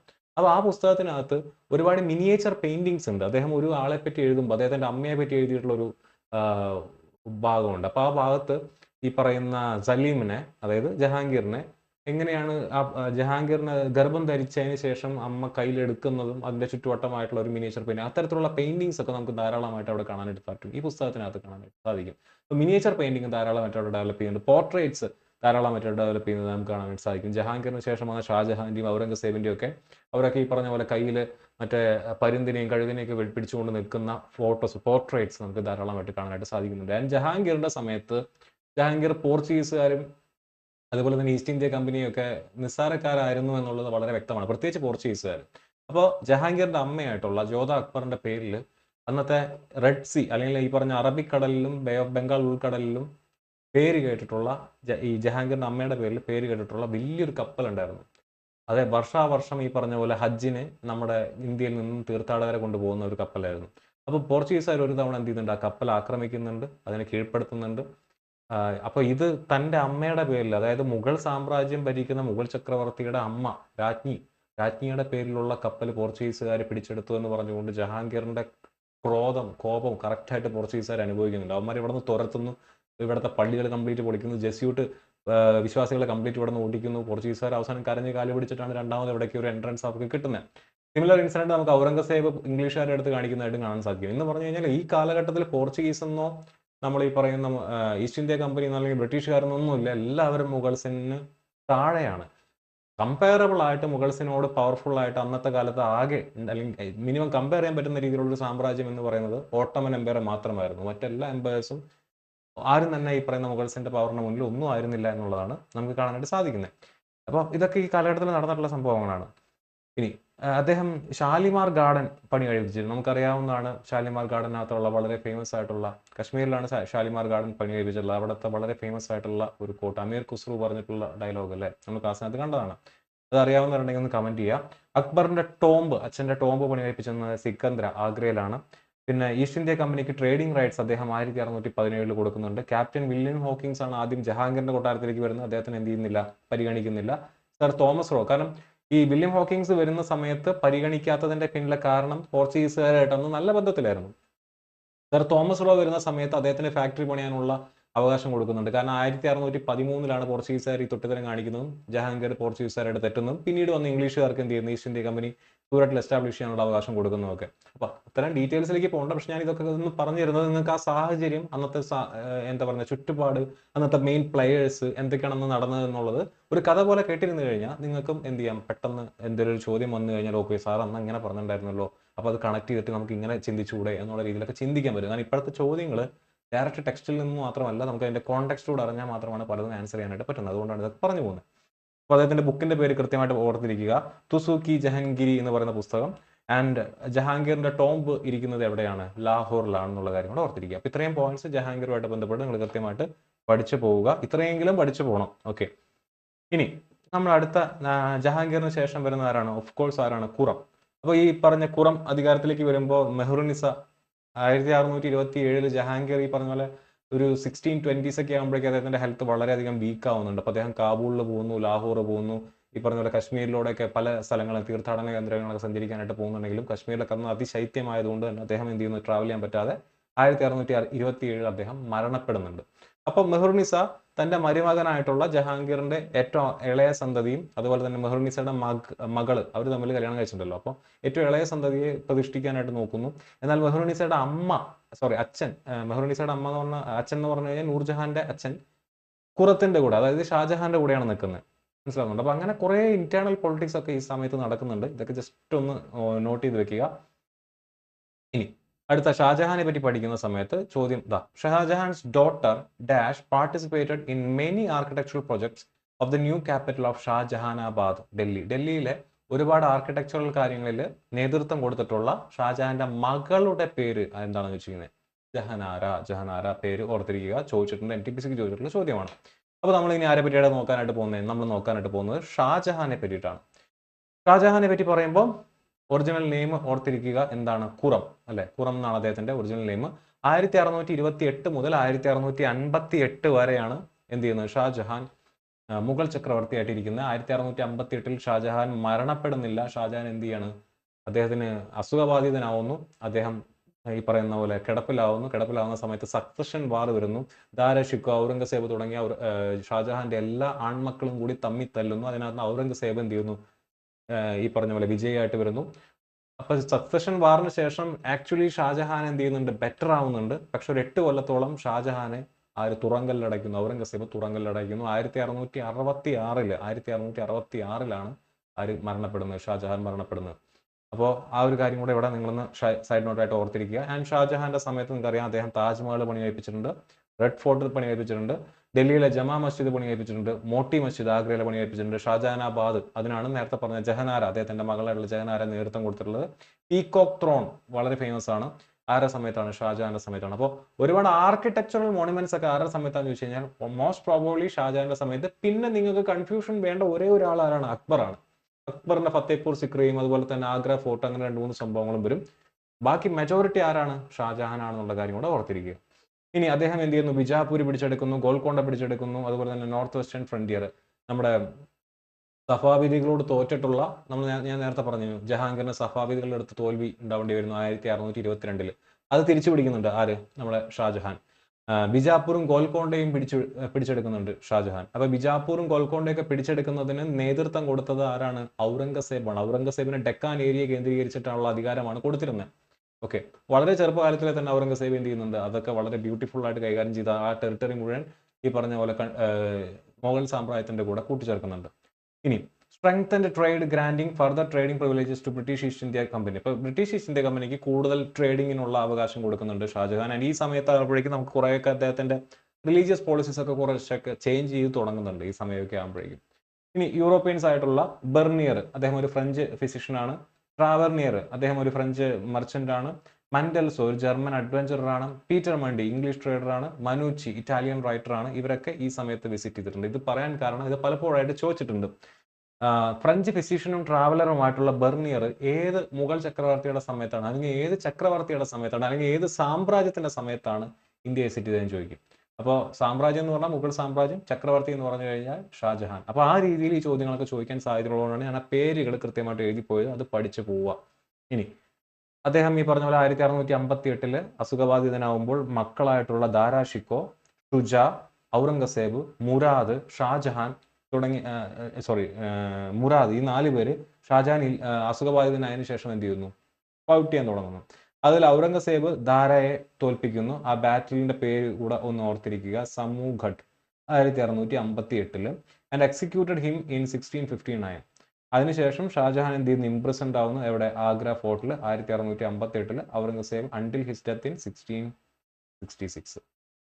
അപ്പോൾ നമ്മുടെ ഷാജഹാൻ അദ്ദേഹത്തിന്റെ അനന്തരാവകാശിയായിട്ട് മനസ്സിൽ കണ്ടിരുന്ന വ്യക്തി ആരെയായിരുന്നു എന്ന് വെച്ച് കഴിഞ്ഞാൽ ദാരാ ഷിക്കോനെയായിരുന്നു. ദാരാ ഷിക്കോ അധികാരം കൈക്കലാക്കിയിരുന്നെങ്കിൽ ചിലപ്പോൾ മുഗൾ ഹിസ്റ്ററി അല്ലെങ്കിൽ നമ്മുടെ ഇന്ത്യൻ ചരിത്രം തന്നെ വഴിമാറിപ്പോയെന്ന്. കാരണം ദാരാ ഷിക്കോ എന്ന് പറയുന്ന വ്യക്തി അങ്ങേയറ്റം ലിബറൽ ആയിട്ടുള്ള, വളരെ പോപ്പുലർ ആയിട്ടുള്ള, ജനങ്ങളുടെ പ്രീതിയുള്ള, എല്ലാ മതവിഭാഗക്കാർക്കും എല്ലാ രാജാക്കന്മാർക്കും ഒരുപോലെ പ്രീതിക്ക് പാത്രമായിട്ടുള്ള ഒരു കഥാപാത്രമായിരുന്നു ദാരാ ഷിക്കോ. ഷാജഹാന് വളരെ ഇഷ്ടമുള്ള മകനായിരുന്നു ഈ പറഞ്ഞ ദാരാ ഷിക്കോ. ബട്ട് അൺഫോർച്ചുനേറ്റ്ലി നേരത്തെ പറഞ്ഞ പോലെ മൂത്ത മകനും കൂടെയായിരുന്നു. എൽഡസ്റ്റ് സർവൈവിങ്, സെക്കൻഡ് എൽഡസ്റ്റ് ആയിരുന്നു എന്ന് തോന്നുന്നു ദാരാ ഷിക്കോ. അപ്പോൾ പക്ഷെ നേരത്തെ പറഞ്ഞ പോലെ മുഗൾസിന് എന്തില്ല, ഏറ്റവും മൂത്ത ആളെന്നോ അല്ലെങ്കിൽ അങ്ങനെ ഒരു താല്പര്യത്തിൽ എന്ത് ചെയ്യാൻ പറ്റില്ല, അവിടെ അധികാരത്തിലേക്ക് നെക്സ്റ്റ് അനന്തരാവകാശിയായിട്ട് തിരഞ്ഞെടുക്കില്ല. അവർ തമ്മിൽ തല്ലും, ഉറപ്പാണ്. അത് അച്ഛനും മകനുമായിരിക്കും, സഹോദരങ്ങളായിരിക്കും, ഹാഫ് ബ്രദേഴ്സ് ആയിരിക്കാം, അവർ തമ്മിൽ തല്ലും, അമ്മാവനായിരിക്കാം. അതിൽ സർവൈവ് ചെയ്യുന്ന ആൾ എന്ത് ചെയ്യും, അടുത്ത അനന്തരാവകാശിയായിട്ട്, അടുത്ത രാജാവായിട്ട് വരുന്നു. ദാരാ ഷിക്കോയും ഈ ഷുജയും തമ്മിൽ ആദ്യം അഗ്രിമെന്റിൽ എത്തുന്നുണ്ട്. അപ്പം കാരണം നമ്മുടെ ഷാജഹാൻ അസുഖബാധിതനായപ്പോൾ ഓട്ടോമാറ്റിക്കലി അധികാരം ദാരാ ഷിക്കോന്റെ കയ്യിലേക്കാണ് വരുന്നത്. കാരണം ദാരാ ഷിക്കോനെയാണ് ഷാജഹാൻ അടുത്ത അനന്തരാവകാശിയായിട്ട് വന്നത്. അപ്പോൾ ദാരാ ഷിക്കോയെ കൂടെ ആര് ഫൈറ്റ് ചെയ്യാൻ പോകുന്നു? ആദ്യം ഷുജ ഫൈറ്റ് ചെയ്യാനായിട്ട് പോകുന്നു. പക്ഷേ ഇവർ തമ്മിലൊരു അഗ്രിമെന്റിൽ എത്തിപ്പെടുന്നു. അഗ്രിമെന്റ് എന്താണെന്ന് വെച്ച് കഴിഞ്ഞാൽ ഷുജയ്ക്ക് ബംഗാൾ, ഒഡീഷ, ബീഹാർ തുടങ്ങിയ ഏരിയയിലുള്ള ഗവർണർഷിപ്പും അതിന്റെ ഈ പറഞ്ഞ പോലെ ട്രേഡിംഗ് റൈറ്റ്സും അതിന്റെ കംപ്ലീറ്റ് അധികാരവും ആര് കൊടുക്കാൻ തയ്യാറായി? ദാരാ ഷിക്കോ തയ്യാറായി. അപ്പോൾ എന്നാൽ ഔറംഗസേബ് എന്ത് ചെയ്യുന്നു? ദാരാ ഷിക്കോയെ ഈ പറയുന്ന ബാറ്റിൽ ഓഫ് സമൂഘട്ടിൽ പിടിച്ചു കെട്ടുന്നു. അപ്പോൾ ഷുജ എന്ത് ചെയ്യുന്നു? തിരിച്ച് ഔറംഗസേബിന്റെ അടുത്ത് ഫൈറ്റ് ചെയ്യാനായിട്ട് വരുന്നു. ഔറംഗസേബ് ആരെ തോൽപ്പിക്കുന്നു? ഷുജയെ തോൽപ്പിക്കുന്നു. ഔറംഗസേബ് ആരെ തോൽപ്പിക്കുന്നു? മുറാദിനെ തോൽപ്പിക്കുന്നു. അങ്ങനെ ഔറംഗസേബ് മാത്രം പവർഫുൾ ആയിട്ട് അവിടെ വരികയാണ്. ഓക്കെ, അതാണ് അവിടെ സംഭവിക്കുന്നത്. ഇനി മാലിക് അംബർ, അതുപോലെ തന്നെ കൺസോൾട്ടേഷൻ ഇൻ ഡെക്കാൻ, ഈ 2 ടേബിൾസ് നിങ്ങൾ ഒരു സ്കോർ പോയിന്റ് എന്നുള്ള രീതിയിൽ ഓർത്തിരിക്കേണ്ടതാണ്. മാലിക് അംബർ എന്ന് പറയുന്ന ഒരു കഥാപാത്രത്തെ പറ്റി ചോദ്യം വരാൻ സാധ്യതയുണ്ട്. മാലിക് അംബർ ആരാണെന്ന് വെച്ച് കഴിഞ്ഞാൽ ഇനി വരുന്ന കാലഘട്ടത്തിൽ വളരെ പോപ്പുലർ അല്ലെങ്കിൽ വളരെ എന്താ പറയുന്നത്, ചരിത്രത്തിൽ കുറെ ഈ പറയുന്ന പോലെ പ്രശ്നം പിടിച്ച കുറച്ച് കാലഘട്ടങ്ങളുണ്ട്. അപ്പൊ അതിനൊക്കെ ഒരു തിരി കൊളുത്തിയിട്ടത് ആരാന്ന് വെച്ചാൽ മാലിക് അംബറാണ്. മാലിക് അംബർ എന്ന് പറഞ്ഞാൽ എത്യോപ്യയിൽ നിന്നും ഇന്ത്യയിലേക്ക് കൊണ്ടുവന്നിട്ടുള്ള ഒരു സ്ലേവ് ആണ്. നമുക്കറിയാവുന്നതാണ്, സെൻട്രൽ ഏഷ്യയിൽ നിന്നും പേർഷ്യയിൽ നിന്നൊക്കെയാണ് ഇങ്ങോട്ട് വന്നിട്ടുള്ള ഈ പറഞ്ഞ സുൽത്താനേറ്റ്സും അതുപോലെ തന്നെ മുഗൾസിന്റെ ഒക്കെ ലീനേജ്, അവരൊക്കെ വന്നത് എവിടെ നിന്നാണ്? സെൻട്രൽ ഏഷ്യ അതുപോലെ തന്നെ പേർഷ്യ പോലുള്ള സ്ഥലങ്ങളിലാണ്. അപ്പൊ അവിടെ നിന്ന് ഈ പറഞ്ഞ പോലെ പല കച്ചവടക്കാരായിട്ട് കൈമാറി വന്നിട്ടുള്ള ഒരു സ്ലേവ് ആണ് ആര്? മാലിക് അംബർ എന്ന് പറയുന്നത്. മാലിക് അംബർ ആരുടെ കയ്യിൽ അവസാനം ചെന്ന് എത്തിപ്പെട്ടു? അഹമ്മദ് നഗർ സുൽത്താനേറ്റിന്റെ പ്രൈം മിനിസ്റ്റർ ആയിട്ടുള്ള ചെങ്കിസ് ഖാൻ. ശ്രദ്ധിക്കണം, ഈ ചെങ്കിസ് ഖാൻ മംഗോളിയൻ രാജാവായിട്ടുള്ള ചെങ്കിസ് ഖാൻ അല്ല. ഇത് മദ്ദേഹമൊക്കെ മരിച്ചതിന് ശേഷം ഒരു 10, 300, 400 വർഷത്തിന് ശേഷം ജീവിച്ചിരുന്ന, ഡെക്കാൻ ഏരിയയിൽ കേന്ദ്രീകരിച്ച് ജീവിച്ചിരുന്ന ഒരു സാധാരണ ചെങ്കിസ് ഖാൻ ആണ്, മറ്റേ പവർഫുൾ ആയിട്ടുള്ള ചെങ്കിസ് ഖാൻ അല്ല. മാലിക് അംബർ എന്ത് ചെയ്യുന്നു? അവിടെ നിന്ന് സ്റ്റേറ്റ് ക്രാഫ്റ്റിനെ പറ്റി, മിലിറ്ററി ആൻഡ് അഡ്മിനിസ്ട്രേറ്റീവ് അഫയേഴ്സിനെ പറ്റിയിട്ട് പഠിക്കുന്നു. ചെങ്കിസ് ഖാന്റെ മരണശേഷം അദ്ദേഹത്തിന്റെ ഭാര്യ മാലിക് അംബറിനെ അടിമയല്ല എന്ന് പറഞ്ഞ് എന്ത് ചെയ്യുന്നു? നീ മുതൽ സ്ലേവ് അല്ല എന്ന് പറഞ്ഞ് വെറുതെ വിടുന്നു. ഈ മാലിക് അംബറാണ് പിന്നീട് എന്ത് ചെയ്യുന്നത്? സൗത്ത് ഇന്ത്യൻ സുൽത്താനേറ്റ്സിനെ കംപ്ലീറ്റ് യൂണിഫൈ ചെയ്യാനായിട്ട് നോക്കുന്നത്. കാരണം ഈ മുകളിൽ നിന്ന്, നോർത്ത് ഇന്ത്യയിൽ നിന്ന് വരുന്ന മുഗൾസിന്റെ ഇൻവേഷൻ നമുക്കറിയാം. ജഹാംഗീറിന്റെ സമയത്ത് ഈ പറയുന്ന ബിജാപൂരോ അല്ലെങ്കിൽ അക്ബറിന്റെ സമയത്ത് ബിജാപൂരോ ഒരു ഗോൽക്കൊണ്ട ഒന്നും ആരുടെ കയ്യിലല്ല, മുഗൾസിന്റെ കയ്യിലല്ല. അപ്പൊ അവിടെ നിന്ന് ഇങ്ങോട്ട് താഴ്ത്തിക്ക് അവരുള്ള ഇൻഫ്ലുവൻസ് അവർ കൂടി വരുന്ന സമയത്ത് മുഗൾസ് ഒരു ത്രെറ്റ് ആണെന്ന് തോന്നിക്കഴിഞ്ഞപ്പോൾ മുഗൾസിനെതിരെ ഈ താഴെ ഉണ്ടായിരുന്ന സുൽത്താനേറ്റ്സിനെ കംപ്ലീറ്റ് ഒന്നിപ്പിക്കുന്നതിന്, ഈവൻ മറാത്താസും സുൽത്താനേറ്റും കൂടെ ഒന്നിച്ചാലാണ് മുഗൾസിനെ നേരിടാനായിട്ട് പറ്റുള്ളൂ എന്ന് പോലുമുള്ള ഐഡിയ ആരുടെ ആയിരുന്നു? മാലിക് അംബറിന്റെ ആയിരുന്നു. In the Deccan, Muslims and Marathas had united to resist Mughal hegemony in their bid to preserve their distinct regional and political identity. ഈ ഐഡിയ ആദ്യം കൊണ്ടുവന്നത് മാലിക് അംബറാണ്. അപ്പൊ ആ രീതിയിൽ മാലിക് അംബർ എന്ന് പറയുന്ന കഥാപാത്രത്തെ ഓർത്തിരിക്കുക. തമിഴ്നാട് SCRT-യിൽ കൊടുത്തിട്ടുള്ള ഒരു ഭാഗമാണിത്. അതുകൊണ്ടാണ് ഞാൻ ഇവിടെ പ്രത്യേകമായിട്ട് കൊടുത്തിട്ടുള്ളത്. സ്കോർ പോയിന്റ് ആണ്, ഒരു എക്സ്ട്രാ പോയിന്റ് നിങ്ങൾക്ക് കിട്ടും. ഇനി ഡെക്കാനിലെ പവർ കൺസോളിഡേറ്റ് ചെയ്തതിനെ പറ്റി ഞാൻ നേരത്തെ പറഞ്ഞു. ഷാജഹാൻ ഡെക്കാനിൽ എങ്ങനെയാണ് പവർ കൺസോളിഡേറ്റ് ചെയ്തതിനെ പറ്റി ഞാൻ പറഞ്ഞു. അപ്പോൾ അവിടെ നിങ്ങൾ ഓർത്തിരിക്കേണ്ട കുറച്ച് പേരുകളാണ്. ഖാൻ ജഹാൻ അഥവാ ഖാൻ ജഹാൻ എന്ന പേരിൽ അറിയപ്പെട്ടിരുന്ന ഒരു വ്യക്തി, അതുപോലെ തന്നെ മുർത്തസ നിസാം ഷാ സെക്കൻഡ് എന്ന് പറയുന്ന ഒരു വ്യക്തി. അപ്പൊ ഇവരൊക്കെ ഷാജഹാനെതിരെ ഡെക്കാനിൽ പടപൊരുതിയിട്ടുള്ള വ്യക്തിയാണ്. എന്നാൽ ഇവരെ എന്ത് ചെയ്യുന്നു? ഇവരെ ഈ പറഞ്ഞ പോലെ തോൽപ്പിക്കുന്നതിൽ പ്രധാന പങ്ക് വഹിച്ചിട്ടുള്ള വ്യക്തി ആരാണ്? നമ്മുടെ ഔറംഗസേബാണ്. 18 വയസ്സ് പ്രായമേ ഉണ്ടായിരുന്നുള്ളൂ. അന്ന് ഈ പറഞ്ഞ വ്യക്തികളെയൊക്കെ അദ്ദേഹം തോൽപ്പിക്കാനായിട്ട് തയ്യാറായി. അപ്പോൾ ഈ ഒരു കാര്യം കൂടെ ആ പേര് ഒന്ന് ഓർത്തിരിക്കുക. ചിലപ്പോൾ ചോദിക്കും, ഈ ഖാൻ ജഹാൻ എന്ന് പറയുന്ന വ്യക്തി ഡെക്കാനിൽ ഏത് രാജാവിനെതിരെയാണ് പടപൊരുതിയത്? അല്ലെങ്കിൽ ഏത് മുഗൾ ചക്രവർത്തിക്കെതിരെയാണ് പടപൊരുതിയത്? അല്ലെങ്കിൽ ഏത് രാജകുമാരനാണ് ഖാൻ ജഹാന്റെയും മുർത്താസ നിസാം ഷാ സെക്കൻഡിന്റെയും ഡെക്കാൻ ഏരിയയിൽ തോൽപ്പിച്ചത്? ഏത് രാജകുമാരാണെന്ന് ചോദിച്ചാൽ ഔറംഗസേബ്, ഏത് രാജാവിനെതിരെയാണെന്ന് ചോദിച്ചു കഴിഞ്ഞാൽ ആരാണ്? ഷാജഹാൻ എന്നുള്ള കാര്യം കൂടെ ഓർത്തിരിക്കുക. ഓക്കെ, ഇനി മോസ്റ്റ് ഫേമസ് ആയിട്ടുള്ള താജ്മഹൽ. താജ്മഹലിനെ പറ്റി നിങ്ങൾ എന്ത് ചെയ്യണം? ഓർത്തിരിക്കണം. ഇത് ഒരു ഇന്ത്യൻ, പേർഷ്യൻ, ഇസ്ലാമിക് സ്റ്റൈൽസിന്റെ എന്താണ് ഒരു കോൺഫ്ലുവൻസ് ആണെന്നുള്ള കാര്യം ഓർത്തിരിക്കുക. ഷാജഹാനാണ് ഇത് പണി കഴിപ്പിച്ചത്. ആരുടെ ഓർമ്മയ്ക്ക്? മുംതാസ് മഹലിന്റെ ഓർമ്മയ്ക്ക്. മുംതാസ് മഹൽ 1631 എന്ത് ചെയ്യുന്നു? മരണപ്പെടുന്നു. ആൻഡ് അതിനുശേഷം അദ്ദേഹം എന്ത് ചെയ്യുന്നു? ഈ മുംതാസ് മഹലിന്റെ ഓർമ്മയ്ക്ക് വേണ്ടി ഇത് പണി കഴിപ്പിക്കുകയാണ് ചെയ്യുന്നത്. ഇതിന്റെ ചീഫ് ആർക്കിടെക്ട് എന്ന് പറയുന്നത് ഉസ്താദ് അഹമ്മദ് ലഹൗരി ആണ് എന്നുള്ള കാര്യം കൂടെ ഓർത്തിരിക്കുക. അദ്ദേഹം ഒരു ഇന്ത്യൻ പേർഷ്യൻ ആണ്. ഇതിനൊരു മെയിൻ ഗേറ്റ് വേ, ഗാർഡൻ, മോസ്കും മുസോളിയും ഒക്കെ ഉണ്ടായിരുന്നു. ആൻഡ് ഇതിന്റെ പണി ഏകദേശം തീരുന്നത് 1647 വരെയാണ് എന്നുള്ള കാര്യം ഓർത്തിരിക്കുക. ഓക്കെ, അപ്പോൾ അത്രയും പോയിന്റ്സ് ഇതിനെ പറ്റി ഓർത്തിരിക്കുക. മെയിൻ ആയിട്ട് ഓർത്തിരിക്കുന്നത് മുംതാസ് മഹൽ, ഷാജഹാൻ ആൻഡ് ഉസ്താദ് അഹമ്മദ് ലഹൗരി എന്ന് പറയുന്ന പോയിന്റ്സ്. ഓക്കെ, ഇനി ജഹാനാര ബീഗം നമ്മൾ നേരത്തെ പറഞ്ഞിട്ടുള്ളൊരു കഥാപാത്രമാണ്. 1681 അവർ മരണപ്പെടുന്നത്. എന്ന് പറഞ്ഞാൽ ഔറംഗസേബിന്റെ കീഴിലും അവർ കുറെ കാലം ദുരിത ജീവിതം അനുഭവിച്ചിട്ടുള്ള ഒരു വ്യക്തിയാണ്. She was the princess of Mughal empire. She was the second and eldest surviving child of Mughal emperor Shahjahan. എന്ന് പറഞ്ഞാൽ ദാരാ ഷിക്കോനേക്കാൾ മൂത്തമായിരുന്നു ഷാജഹാൻ ആൻഡ് മുംതാസ് മഹൽ. മുംതാസ് മഹൽ മരണപ്പെട്ടതിന് ശേഷം ഇവരായിരുന്നു ടൈറ്റിൽ ഓഫ് പാദ്ഷാ ബീഗം അഥവാ ഫസ്റ്റ് ലേഡി എന്ന് പറയുന്ന ടൈറ്റിൽ വെച്ച് കൈകാര്യം ചെയ്യുന്ന വ്യക്തിയാരാണ്? ജഹാനാര ബീഗമാണ്. ആർക്കിടെക്ചറിൽ വളരെയധികം താല്പര്യമുള്ള വ്യക്തിയാണ്, നമ്മൾ നേരത്തെ കണ്ടതാണ് അല്ലേ. ദാരാ ഷിക്കോ എന്ന് പറയുന്ന ആരാണ്? ലിബറൽ തിങ്കറാണ്, സൂഫിസത്തിന്റെ പ്രൊമോട്ടറാണ്. ഇദ്ദേഹം ഉപനിഷത്തുകളെ പേർഷ്യൻ ഭാഷയിൽ എന്ത് ചെയ്തു? തർജ്ജമ ചെയ്തു. എന്നിട്ട് ആ പുസ്തകത്തിന്റെ പേരാണ് ദ ഗ്രേറ്റ് സീക്രട്ട്. മറ്റൊരു പുസ്തകം അദ്ദേഹം എഴുതിയതാണ് മജ്മ ഉൽ ബഹ്റൈൻ അഥവാ ദ കോൺഫ്ലുവൻസ് ഓഫ് ടു സീസ്. ഇസ്ലാമിക് സൂഫിസവും ഹിന്ദു വേദാന്തയും തമ്മിലുള്ള കോൺഫ്ലുവൻസിനെ വെച്ചുകൊണ്ട് അദ്ദേഹം ഒരു പുസ്തകം എഴുതി. സെപ്റ്റംബർ 1642 ഷാജഹാൻ എന്ത് ചെയ്യുന്നു? Formally confirmed ദാരാ Shikoh as his hair, granting him the title എന്താണ്? ഷഹസാദ ഇ ബുലന്ദ് ഇക്ബാൽ അഥവാ Prince of high Fortune. But ഒട്ടും ഫോർച്യൂൺ ഇല്ലാത്ത ഒരാളായി പോയി എന്ത് ചെയ്തു? 1659 തന്റെ സഹോദരനാൽ വധിക്കപ്പെടുകയും ഈ പറയുന്ന കാര്യങ്ങളൊന്നും അദ്ദേഹത്തിന് എന്ത് ചെയ്യാൻ പറ്റില്ല. അദ്ദേഹം ഒരു നല്ലൊരു പ്രോമിസിങ് ആയിട്ടുള്ള ഒരു ലീഡർ ആയിരുന്നു, പക്ഷെ എന്ത് ചെയ്യാൻ പറ്റിയില്ല, അദ്ദേഹത്തിന് അത് സ്ഥാനത്തിരിക്കാനായിട്ടുള്ള യോഗ്യത അല്ലെങ്കിൽ സാഹചര്യം ഉണ്ടായില്ല എന്നുള്ള കാര്യം കൂടെ ഓർത്തിരിക്കുക. ഓക്കെ, ഇനി നമ്മുടെ ഏറ്റവും പ്രധാനപ്പെട്ട ആൻഡ് കറന്റ്ലി ഏറ്റവും കോൺട്രവേഴ്ഷ്യൽ ആയിട്ടുള്ള ഒരു ഫിഗർ ആണ് ആര്? ഔറംഗസേബ് എന്ന് പറയുന്നത്. Which of the following statements about Aurangzeb is incorrect? ഏതാണ്? He was the second son of Shahjahan and Mumtaz Mahal. അല്ല, അതാരാണ്? അത് ദാരാ ഷിക്കോ ആണ്. അദ്ദേഹം കുറച്ചുകൂടെ ഇളയ സന്തതിയാണ്. Which of the following king was sent by Aurangzeb against Chhatrapati Shivaji Maharaj? അപ്പൊ ഇവിടെ നിന്ന് അങ്ങോട്ടാണ് മറാത്ത എന്ന് പറയുന്ന ഒരു എംപയറിന്റെ എന്താ പറയുന്നത് ഒരു എമർജൻസി വരുന്നത്. അവര് മുഗൾസും തമ്മിലുള്ള കോൺഫ്ലിക്റ്റുകളൊക്കെ വരുന്നത് ഔറംഗസേബിന്റെ സമയത്താണ്. അപ്പോൾ ഏത് രാജാവിനെയാണ് ഔറംഗസേബ് ഛത്രപതി ശിവജിക്ക് വേണ്ടി അയച്ചത് എന്ന് ചോദിച്ചു കഴിഞ്ഞാൽ ആരാണ്? ജയ്സിംഗിന് വേണ്ടിയിട്ടാണെന്നുള്ള കാര്യം കൂടെ ഓർത്തിരിക്കുക. ഓക്കെ, ഔറംഗസേബ്. അപ്പൊ ഔറംഗസേബിന്റെ യഥാർത്ഥ പേരെന്ന് പറയുന്നത് അലംഗീർ ആണ്. 1658 മുതൽ 1707 വരെയാണ് അദ്ദേഹം ജീവിച്ചിരുന്നത്. ആൻഡ് മുഗൾ സാമ്രാജ്യത്തിലെ എന്താണ് മുഗൾ സാമ്രാജ്യം അതിന്റെ ടെറിട്ടോറിയൽ എക്സ്പാൻഷൻ, അതിന്റെ അതിർത്തികൾ വെച്ച് നോക്കുമ്പോൾ ഏറ്റവും കൂടി നിൽക്കുന്ന ഒരു കാലഘട്ടം ഔറംഗസേബിന്റെ കാലഘട്ടമാണ്. And the most and the last powerful Mughal empire. ഏറ്റവും അവസാനത്തെയും അതുപോലെ തന്നെ ഏറ്റവും ശക്തനായിട്ടുള്ള മുഗൾ ചക്രവർത്തിയായിരുന്നു ചോദിച്ചു കഴിഞ്ഞാൽ ഔറംഗസേബാണ്. അക്ബർ ഓഫ് കോഴ്സ് ആണ്, പക്ഷേ ടെറിട്ടറി വൈസ് നോക്കുകയാണെന്നുണ്ടെങ്കിൽ ഔറംഗസേബ് കുറെ കൂടെ ടെറിട്ടോറിയൽ എക്സ്പാൻഷൻ നടത്തിയിട്ടുള്ള വ്യക്തിയാണ്. പക്ഷെ അദ്ദേഹത്തിന്റെ അവസാന കാലഘട്ടം 1700 ആകുമ്പോഴേക്കും ആ ടെറിട്ടറി പലതും അദ്ദേഹത്തിന് എന്ത് ചെയ്യാൻ പറ്റില്ല, പിടിച്ച് നിർത്താൻ പറ്റാത്തൊരു സാഹചര്യമാണ് ഉണ്ടായിരുന്നത്. Extended Mughal rule to its largest extent. അദ്ദേഹം ബിജാപൂർ പിടിച്ചെടുക്കുന്നു, ഗോൽക്കൊണ്ട പിടിച്ചെടുക്കുന്നു. അദ്ദേഹത്തിന്റെ ഏറ്റവും പ്രശ്നം പിടിച്ച ഒരു റെസിസ്റ്റൻസ് ആരായിരുന്നു വെച്ച് കഴിഞ്ഞാൽ അന്ന് ഛത്രപതി ശിവജി, അതുപോലെ തന്നെ അദ്ദേഹത്തിന്റെ മകനായിട്ടുള്ള സാംബാജി, ശിവജിയുടെ മകനായിട്ടുള്ള സാംബാജി ആയിരുന്നു. അപ്പൊ 1657-58 കാലഘട്ടത്തിലാണ് അദ്ദേഹം എന്ത് ചെയ്യുന്നത്? അധികാരത്തിലേക്ക് വരുന്നത്. 1660-62 ആകുമ്പോഴേക്കും ശിവജി എന്ത് ചെയ്യുന്നുണ്ട്? അദ്ദേഹത്തിന് കുറച്ച് ഓഫർ ഒക്കെ ആയിട്ട് മുഗൾസിന്റെ അടുത്ത് ചെല്ലുന്നുണ്ട്. ഞങ്ങൾക്ക് ബിജാപൂർ എന്ന് പറയുന്ന സ്ഥലം നമ്മുടെ 1686 ആര് പിടിച്ചെടുക്കുന്നുണ്ട്? ഔറംഗസേബ് പിടിച്ചെടുക്കുന്നുണ്ട്. അപ്പൊ ബിജാപൂരിനെ ഞാൻ തോൽപ്പിക്കാം. ആര്? ശിവജി തോൽപ്പിച്ചോളാം. ബിജാപൂരിന്റെ കുറച്ച് റൈറ്റ്സ് എനിക്ക് തരണം എന്ന് പറഞ്ഞുകൊണ്ട് ഔറംഗസേബിനെ സമീപിക്കുന്നു. ഔറംഗസേബ് പുച്ഛിച്ചു വിടുന്നു. അത് ശിവജിയുടെ മുകളിൽ ഭയങ്കര പ്രശ്നം ഉണ്ടാക്കുന്നു. ശിവജിയും ബിജാപൂരും തമ്മിൽ എന്ത് ചെയ്യുന്നു, ഒരു ധാരണയിലെത്തുന്നു. അവരെന്ത് ചെയ്യുന്നു, ഈ പറയുന്ന മുഗൾ സാമ്രാജ്യത്തെ ഇൻവേഡ് ചെയ്യാനായിട്ട് തീരുമാനിക്കുന്നു. അവിടെ തൊട്ട് ഈ പറയുന്ന മുഗൾസും ശിവജിയും തമ്മിലുള്ള പ്രശ്നങ്ങൾ മൊത്തം ഈ പറഞ്ഞ പോലെ ആകെ അലമ്പുകളാണ് പിന്നീട്. അപ്പൊ ഔറംഗസേബ് എന്ത് ചെയ്യുന്നുണ്ട്, അദ്ദേഹത്തിന്റെ അമ്മാവനായിട്ടുള്ള ഷൈസ്ത ഖാൻ ആദ്യം അയക്കുന്നുണ്ട്. ഷൈസ്ത ഖാന്റെ പേര് ഞാൻ ഇതിനകത്ത് എഴുതിയിട്ടില്ല എന്നാണ്, നിങ്ങൾ നോട്ട് ചെയ്ത് വെക്കുക.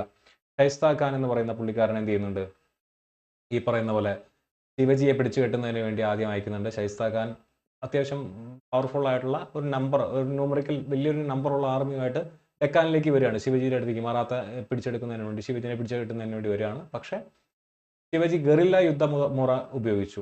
രാത്രിയിൽ ആരും കാണാത്ത സമയത്ത് ഈ പറയുന്ന ഷൈസ്ത ഖാനിന്റെ ടെന്റ് വളയുകയും അദ്ദേഹത്തിന് 3 വിരൽ നഷ്ടമാവുകയും മക്കളെയും ഭാര്യമാരെയൊക്കെ നഷ്ടമാവുകയും ചെയ്തു ഷൈസ്ത ഖാൻ പിന്നെ തന്നെ രക്ഷിക്കണമെന്ന് പറഞ്ഞുകൊണ്ട് വീണ്ടും ഔറംഗസേബിന്റെ അടുത്ത് ചെല്ലുമ്പോൾ ഔറംഗസേബ് താൻ എന്തൊരു മനുഷ്യനാണെന്ന് പറഞ്ഞുകൊണ്ട് പുച്ഛിച്ചു വിടുകയും അദ്ദേഹത്തിനെ ബംഗാളിന്റെ ഇനി അവിടെ പോയി ഇരുന്നാൽ മതി, റിട്ടയർഡ് ലൈഫ് അവിടെ ഇരുന്നാൽ മതി എന്ന് പറഞ്ഞിട്ട് ബംഗാളിലേക്ക് അദ്ദേഹത്തിനെ പറഞ്ഞു വിടുന്നു.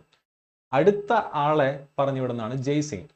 അപ്പോൾ ജയ്സിംഗിനെയാണ് പിന്നീട് ആര് വിടുന്നത്, ഔറംഗസേബ് വിടുന്നത്. ജയ്സിംഗ് ചെല്ലുന്നു, ശിവജിനെ തോൽപ്പിക്കുന്നു. ശിവജി പിടിച്ചു കെട്ടിയിട്ടുള്ള 35ഓളം പോർട്ടുകൾ, ഈ പറയുന്ന തീരമേഖലയിലുള്ള പോർട്ടുകൾ ശിവജി പിടിച്ചു കെട്ടിയിട്ടുണ്ടായിരുന്നു. ആ 35ഓളം പോർട്ടുകളിൽ ഒരു 23 പോർട്ടുകൾ ആർക്ക് കൊടുക്കാൻ തീരുമാനിക്കുന്നു, മുഗൾസിന് കൊടുക്കാനും ബാക്കി 12 എണ്ണം താൻ കൈവശം വെച്ചോട്ടെ എന്നുള്ളൊരു രീതിയിൽ ഒരു അഗ്രിമെന്റിൽ ട്രീറ്റി ഓഫ് പുരന്തർ എന്ന് പറഞ്ഞുകൊണ്ട് ഒരു ട്രീറ്റി ഒപ്പുവെക്കുന്നുണ്ട്. ഈ ട്രീറ്റി ഒന്നും ഞാൻ ഇതിനകത്ത് പറഞ്ഞിട്ടില്ല. അത് ഞാൻ നിങ്ങൾക്ക് കഥ പറഞ്ഞു തരുമ്പോഴും പകുതി കാര്യങ്ങൾ നിങ്ങൾ പഠിച്ചിട്ട് വന്നിട്ടുള്ള കുട്ടികളാണെങ്കിൽ നിങ്ങൾക്ക് അത് അറിയാൻ പറ്റുള്ളൂ. ആ ജയ്സിംഗ് ആയിട്ടുള്ള ട്രീറ്റി എന്ത് ചെയ്യുന്നു, അങ്ങനെ ഒപ്പുവെക്കുകയും, എന്നാൽ ജയ്സിംഗിന്റെ ട്രീറ്റി പിന്നീട് അദ്ദേഹം എന്ത് ചെയ്യുന്നില്ല, ഫോളോ ചെയ്യുന്നില്ല. ശിവജിയെ വീണ്ടും ഔറംഗസേബ് എന്ത് ചെയ്യുന്നു, കൊട്ടാരത്തിലേക്ക് വിളിച്ചു വരുത്തുന്നു. ശാംബാജിയെ വിളിച്ചു വരുത്തുന്നു. രണ്ടുപേരും എന്ത് ചെയ്യുന്നു, തുറങ്കലിൽ അടയ്ക്കുന്നു. ആ ജയിലിൽ നിന്നും പിന്നീട് അദ്ദേഹം എന്ത് ചെയ്യുന്നുണ്ട്, ഈ പറഞ്ഞ പോലെ കുറെ കത്തുകളും കുറെ കാര്യങ്ങളൊക്കെ എഴുതുന്നുണ്ട്. പക്ഷെ അതൊന്നും നടപ്പിലാവുന്നില്ല. അവസാനം ഈ പറയുന്ന പോലെ അവർ അവിടെ നിന്ന് ജയിലിൽ ചാടുന്നു. ഈ ജയിലിൽ ചാടി വരുന്ന സമയത്താണ് ഔറംഗസേബ് ഇദ്ദേഹത്തിന്റെ മൗണ്ടെയിൻ റാറ്റ് എന്ന് പറയുന്ന ഒരു പേരൊക്കെ വിശേഷിപ്പിക്കുന്നത്. ഓക്കെ, അപ്പോൾ ഇതൊക്കെ ചരിത്രത്തിന്റെ ഭാഗമാണ്. ഇതിൽ പലതും ഈ പറഞ്ഞ പോലെ കുറെ കഥകൾ ആണ്. അതിന് എവിഡൻസ് ഇല്ലാത്ത കുറെ കഥകളുണ്ട്, എവിഡൻസ് ഉള്ള കുറെ കഥകളുണ്ട്, പിന്നെ ബ്രിട്ടീഷ് ഹിസ്റ്റോറിയൻസ് എഴുതി വെച്ചിട്ടുള്ള കുറെ ഭാഗങ്ങളുണ്ട്. അപ്പോൾ അതൊക്കെ ഇതിന്റെ ഭാഗമായിട്ട് വരുന്ന കാര്യമാണ്. എനിവേ, ഈ ഛത്രപതി ശിവജിയും അതുപോലെ തന്നെ മറാത്താസ് എന്ന് പറയുന്നത് ഔറംഗസേബിന്റെ കാലഘട്ടത്തിൽ ഔറംഗസേബിന് ഒരു തലവേദനയായിരുന്നു എന്നുള്ള കാര്യത്തിൽ എന്തില്ല, യാതൊരു വിധത്തിലുള്ള സംശയവും ഇല്ല. ശിവജിയുടെ guerrilla tactics led to the Hindavi Swarajya 1674. To control his power, Aurangzeb sent Jaisingh to Pune. Sambhaji was captured and executed in 1689. അപ്പോൾ ഇതിനിടയിൽ സാംബാജിയെ എന്ത് ചെയ്യുന്നു, പിടിച്ചു കെട്ടുന്നു, എക്സിക്യൂട്ട് ചെയ്യപ്പെടുന്നു. അതായത് ഛത്രപതി ശിവജിയുടെ കാലശേഷം സാംബാജിയാണ് അടുത്ത ഈ പറയുന്ന ചക്രവർത്തിയായിട്ട് വരുന്നത്. സാംബാജിയെ ഔറംഗസേബ് പിടിച്ചു കെട്ടുന്നു. സാംബാജി പിടിച്ചു കെട്ടുന്ന സമയത്ത് സാഹു എന്ന് പറയുന്ന ആളെയാണ് പിന്നീട് എന്ത് ചെയ്യുന്നത്, അടുത്ത ഇതായിട്ട് വരുന്നത്. ഞാൻ മറാത്താസ് പറയുമ്പോൾ പറഞ്ഞുതരാം. Resistance continued under Rajaram and Tarabai. Rajaram and Tarabai എന്ന് പറയുന്നത് ആരാണ്, സാംബാജിയുടെ മകനാണ്. അതായത് ശിവജിക്ക് 2 മക്കൾ, 2 ഹാഫ് ബ്രദേഴ്സ് ആണ്. രണ്ടും ഒരു അമ്മയിൽ പിറന്ന ആളുകളല്ല, സാംബാജി ആൻഡ് രാജാറാം. ഓക്കെ, ഇതില് ആദ്യം സാംബാജി എക്സിക്യൂട്ട് ചെയ്യുന്നു. അപ്പൊ പിന്നെ ആരാണ് അധികാരിയായിട്ട് വരുന്നത്, രാജാറാമും താരാബായിയാണ് വരുന്നത്.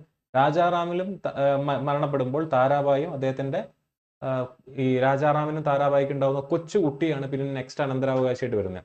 അപ്പോൾ സാംബാജിയുടെ മകനായിട്ടുള്ള സാഹു എന്തുണ്ട്, ജയിലിലാണ്. ഔറംഗസേബിന്റെ കൂടെ ഔറംഗസേബ് ജയിലിൽ പിടിച്ചിട്ടിരിക്കുകയാണ്.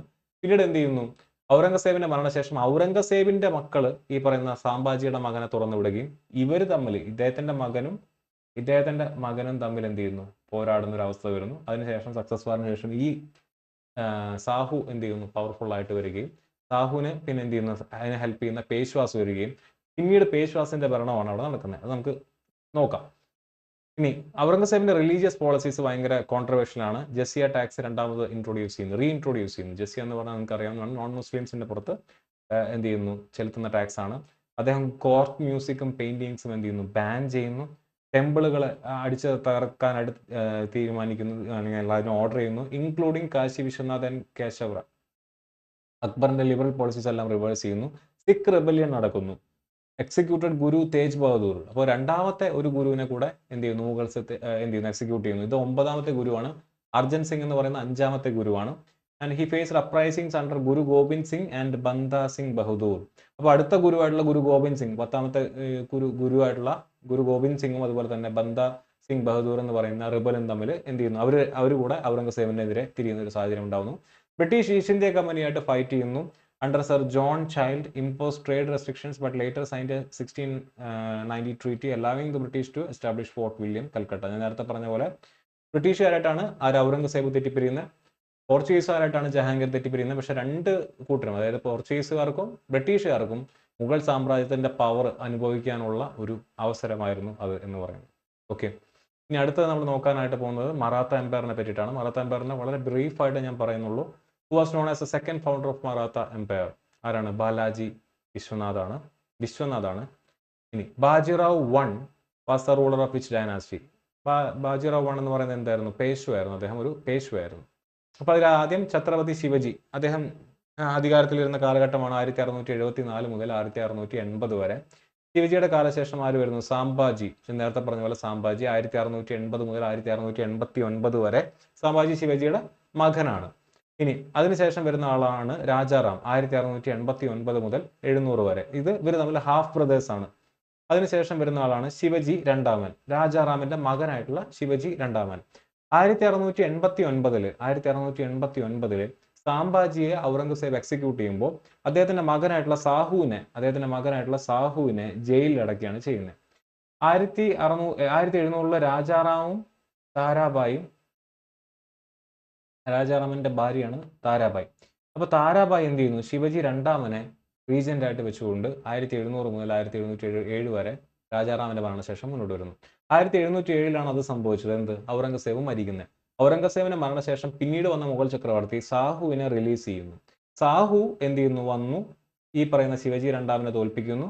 സാഹുജി 1707 മുതൽ 1749 വരെ എന്ത് ചെയ്യുന്നു? മുഗൾ ചക്രവർത്തിയുടെ ഛത്രപതിയായിട്ട് ഇരിക്കുന്ന ഒരു സാഹചര്യം ഉണ്ടാവും. ഓക്കെ, പേഷ്വാസ്. അപ്പം ഈ സാഹുവിനെ അധികാരം പിടിച്ചെടുക്കുന്നതിന് വേണ്ടി ഹെൽപ്പ് ചെയ്തിട്ടുള്ള ആളുകളാണ് ആര്? പേഷ്വാസ് എന്ന് പറയുന്നത്. പേഷ്വാസ് എന്ന് പറഞ്ഞാൽ പ്രൈം മിനിസ്റ്റർ ആണ്. അതിൽ ഏറ്റവും ഹെൽപ്പ് ചെയ്തിട്ടുള്ള വ്യക്തിയാണ് ബാലാജി വിശ്വനാഥ് എന്ന് പറയുന്ന വ്യക്തി. ബാലാജി വിശ്വനാഥിന്റെ മകനായിട്ടുള്ള ആളാണ് പിന്നീട് ആര്? ബാജിറാവ് എന്ന് പറയുന്നത്. ബാജിറാവിന് ശേഷം അധികാരത്തിലിരുന്ന വ്യക്തിയാണ് ബാലാജി ബാജിറാവ് എന്ന് പറയുന്നത്.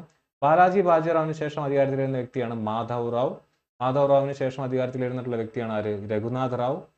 നാരായൺ റാവ്. അതിനുശേഷം രഘുനാഥ് റാവുവിന് ശേഷം അധികാരത്തിലിരുന്നിട്ടുള്ള വ്യക്തിയാണ് സവായ് മാധവറാവിന് ശേഷം അധികാരത്തിലിരുന്നിട്ടുള്ള വ്യക്തിയാണ് ബാജിറാവ് സെക്കൻഡ്. ഈ ഓർഡർ കൃത്യമായിട്ടൊന്നും പഠിച്ചിരിക്കുക, പ്രാക്ടിക്കലി പോസിബിൾ അല്ല. ആൻഡ് ഈ ഓർഡർ പഠിച്ചിരിക്കണമെന്നുണ്ടെങ്കിൽ നിങ്ങൾ ആ സമയത്തുള്ള യുദ്ധങ്ങളും കൂടെ പഠിച്ചിരിക്കണം. ആംഗ്ലോ മറാത്ത വാർ, അത് നമ്മൾ കൂടുതലായിട്ടും പഠിക്കാൻ പോകുന്നത് എവിടെയാണ്? മോഡേൺ ഇന്ത്യൻ ചരിത്രത്തിലാണ്. അപ്പോൾ ഇവിടെ പേഷ്വാസിനെ പറ്റിയിട്ട് അല്ലെങ്കിൽ ഈ പറയുന്ന പോലെ നമ്മുടെ മറാത്താസിനെ പറ്റി പഠിക്കുമ്പോൾ നിങ്ങൾ ബേസിക്കലി ഇത്രയും കാര്യങ്ങളെങ്കിലും ഒന്ന് ഓർത്തിരിക്കുക. ഈ പേരുകൾ കൃത്യമായിട്ട് ഓർത്തിരിക്കുക. ഓക്കെ, ഇവർ ഓരോരുത്തരും ഈ സക്സഷൻ വാറിന്റെ സമയത്ത് ചരിത്രങ്ങൾ ഞാൻ ഇതൊക്കെ റെഗുലേറ്റിംഗ് ആക്ട് പഠിപ്പിച്ചപ്പോൾ പറഞ്ഞാണ് അല്ലേ? രഘുനാഥ് റാവിന്റെ സമയത്ത് നമ്മുടെ ചാർട്ടർ ആക്ട് ഓഫ്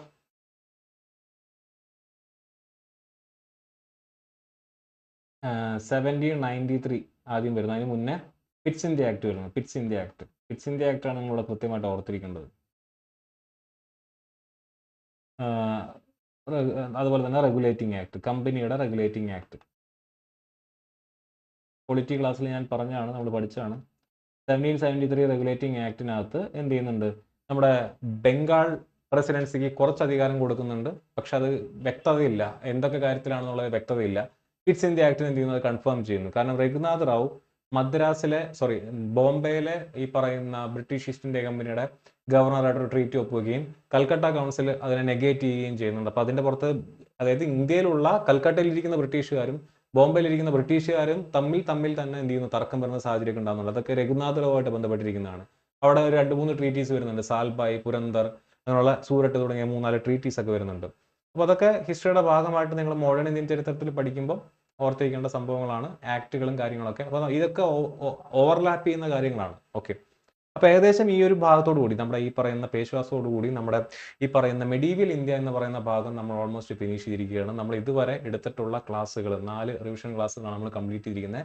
ഈ 4 റിവിഷൻ ക്ലാസ്സോട് കൂടി നമ്മൾ ഏൻഷ്യന്റ് ഇന്ത്യയിലെയും മെഡീവിയൽ ഇന്ത്യയിലെയും സുപ്രധാനപ്പെട്ട രാജവംശങ്ങളും സുപ്രധാനപ്പെട്ട കഥാപാത്രങ്ങളും വർഷങ്ങളും ട്രീറ്റികളും ക്വസ്റ്റ്യൻസും ഒക്കെ റിവൈസ് ചെയ്ത് പോയിട്ടുണ്ട്. ആൻഡ് അതിൻ്റെയൊക്കെ PDF മെറ്റീരിയൽസ് നിങ്ങൾക്ക് നമ്മുടെ ടെലഗ്രാം ചാനലിൽ അവൈലബിൾ ആണ്. നിങ്ങൾ ആദ്യമായിട്ടാണ് നമ്മുടെ ചാനൽ അല്ലെങ്കിൽ ഈ വീഡിയോ കാണുന്നതെന്നുണ്ടെങ്കിൽ നിങ്ങൾക്ക് നമ്മുടെ ചാനൽ ഫോളോ ചെയ്ത് കഴിഞ്ഞാൽ ഈ പറയുന്ന മെറ്റീരിയൽസ് എല്ലാം നിങ്ങൾക്ക് അവിടെ അവൈലബിൾ ആയിരിക്കും. ഇത് റിവിഷന് വേണ്ടി ഉപയോഗിക്കുന്ന മെറ്റീരിയലാണ്. റിവിഷൻ ക്ലാസ്സസ് ആയതുകൊണ്ട് തന്നെ ഇതിലേക്ക് ഒന്നല്ലെങ്കിൽ നിങ്ങൾക്ക് നമ്മുടെ മാരത്തോൺ സീരീസ് കാണാം, അല്ലെങ്കിൽ മറ്റേതെങ്കിലും കോഴ്സുകൾ കാണാം, അല്ലെങ്കിൽ നമ്മുടെ തന്നെ കോഴ്സുകൾ നിങ്ങൾക്ക് പർച്ചേസ് ചെയ്യാം. അതല്ലാന്നുണ്ടെങ്കിൽ നിങ്ങൾ സെൽഫായിട്ട് പഠിക്കുകയാണെന്നുണ്ടെങ്കിൽ നിങ്ങൾക്ക് കിട്ടുന്ന കണ്ടന്റുകൾ ഈ മെറ്റീരിയലിലേക്ക് ആഡ് ചെയ്തിട്ട് നിങ്ങളുടെ കണ്ടന്റിനെ എൻറിച്ച് ചെയ്യാൻ, നിങ്ങളുടെ നോട്ടിനെ എൻറിച്ച് ചെയ്യാനായിട്ട് നോക്കുക. ഇനി നമ്മൾ നെക്സ്റ്റ് ഹിസ്റ്ററിയുടെ ക്ലാസ് എന്ന് പറയുന്നത് മോഡേൺ ഇന്ത്യ എന്ന് പറയുന്ന ഭാഗമായിരിക്കും നമ്മൾ റിവൈസ് ചെയ്യുന്നുണ്ടായിരിക്കുക. അത് ഇനി വരുന്ന ആഴ്ചകളിൽ നമ്മൾ കറക്റ്റായിട്ട് നിങ്ങൾക്ക് ഷെഡ്യൂൾ തന്ന് ഏതൊക്കെ ഭാഗങ്ങളാണ് പഠിച്ചിട്ട് വരേണ്ടതെന്ന് നോക്കണം. പ്രത്യേകം ഞാനിത് എടുത്ത് പറയാൻ കാരണം, നമ്മൾ സാധാരണ ക്ലാസ് കൺക്ലൂഡ് ചെയ്യുമ്പോൾ ഞാൻ ഇങ്ങനെ പറയാറില്ല, പക്ഷേ ഇത് എടുത്ത് പറയാൻ കാരണം എന്താ വെച്ച് കഴിഞ്ഞാൽ ഇനി വരുന്ന ഭാഗങ്ങൾ, പ്രത്യേകിച്ച് മോഡേൺ ഇന്ത്യൻ ഹിസ്റ്ററി എന്ന് പറയുന്ന ഭാഗം കോമ്പറ്റേറ്റീവ് എക്സാംസിന്, അതിപ്പോൾ SSC എക്സാം ആയിക്കോട്ടെ, RRB എക്സാം ആയിക്കോട്ടെ, UPSC എക്സാം ആയിക്കോട്ടെ, ഈവൻ കേരള PSC എക്സാം ആയിക്കോട്ടെ, ഏറ്റവും ഇമ്പോർട്ടൻ്റ് ആയിട്ടുള്ള ഭാഗമാണ്. അതുകൊണ്ട് ആ ക്ലാസ്സുകൾ കണ്ടാൽ, കാരണം ഇപ്പോൾ കേരള PSCക്ക് നിങ്ങൾക്ക് അറിയാവുന്നതാണ്, നമ്മൾ കണ്ടക്ട് ചെയ്യുന്ന പൊതുവിൽ കേരള PSC കണ്ടക്ട് ചെയ്യുന്ന പരീക്ഷകൾക്ക് ഏൻഷ്യൻ്റ് ഇന്ത്യൻ ഹിസ്റ്ററിയോ മിഡിയൽ ഇന്ത്യൻ ഹിസ്റ്ററിയിൽ നിന്ന് ചോദ്യങ്ങൾ കുറവാണ്. നേരെ മറിച്ച് മോഡേൺ ഇന്ത്യയിൽ നിന്നാണ് കൂടുതൽ ചോദ്യങ്ങൾ വരുന്നത്. അപ്പോൾ ആ ഭാഗം കൃത്യമായിട്ട് പഠിച്ചിട്ട് വരാനായിട്ട് നോക്കുക. ഓക്കെ, ഷെഡ്യൂൾ നിങ്ങളുടെ മുന്നിൽ തരുന്നുണ്ടായിരിക്കും. കൃത്യമായിട്ട് എല്ലാവരും പഠിച്ചിട്ട് വരിക. എല്ലാവർക്കും ഓൾ ദ ബെസ്റ്റ്. മറ്റൊരു വീഡിയോയിൽ വീണ്ടും കാണാം.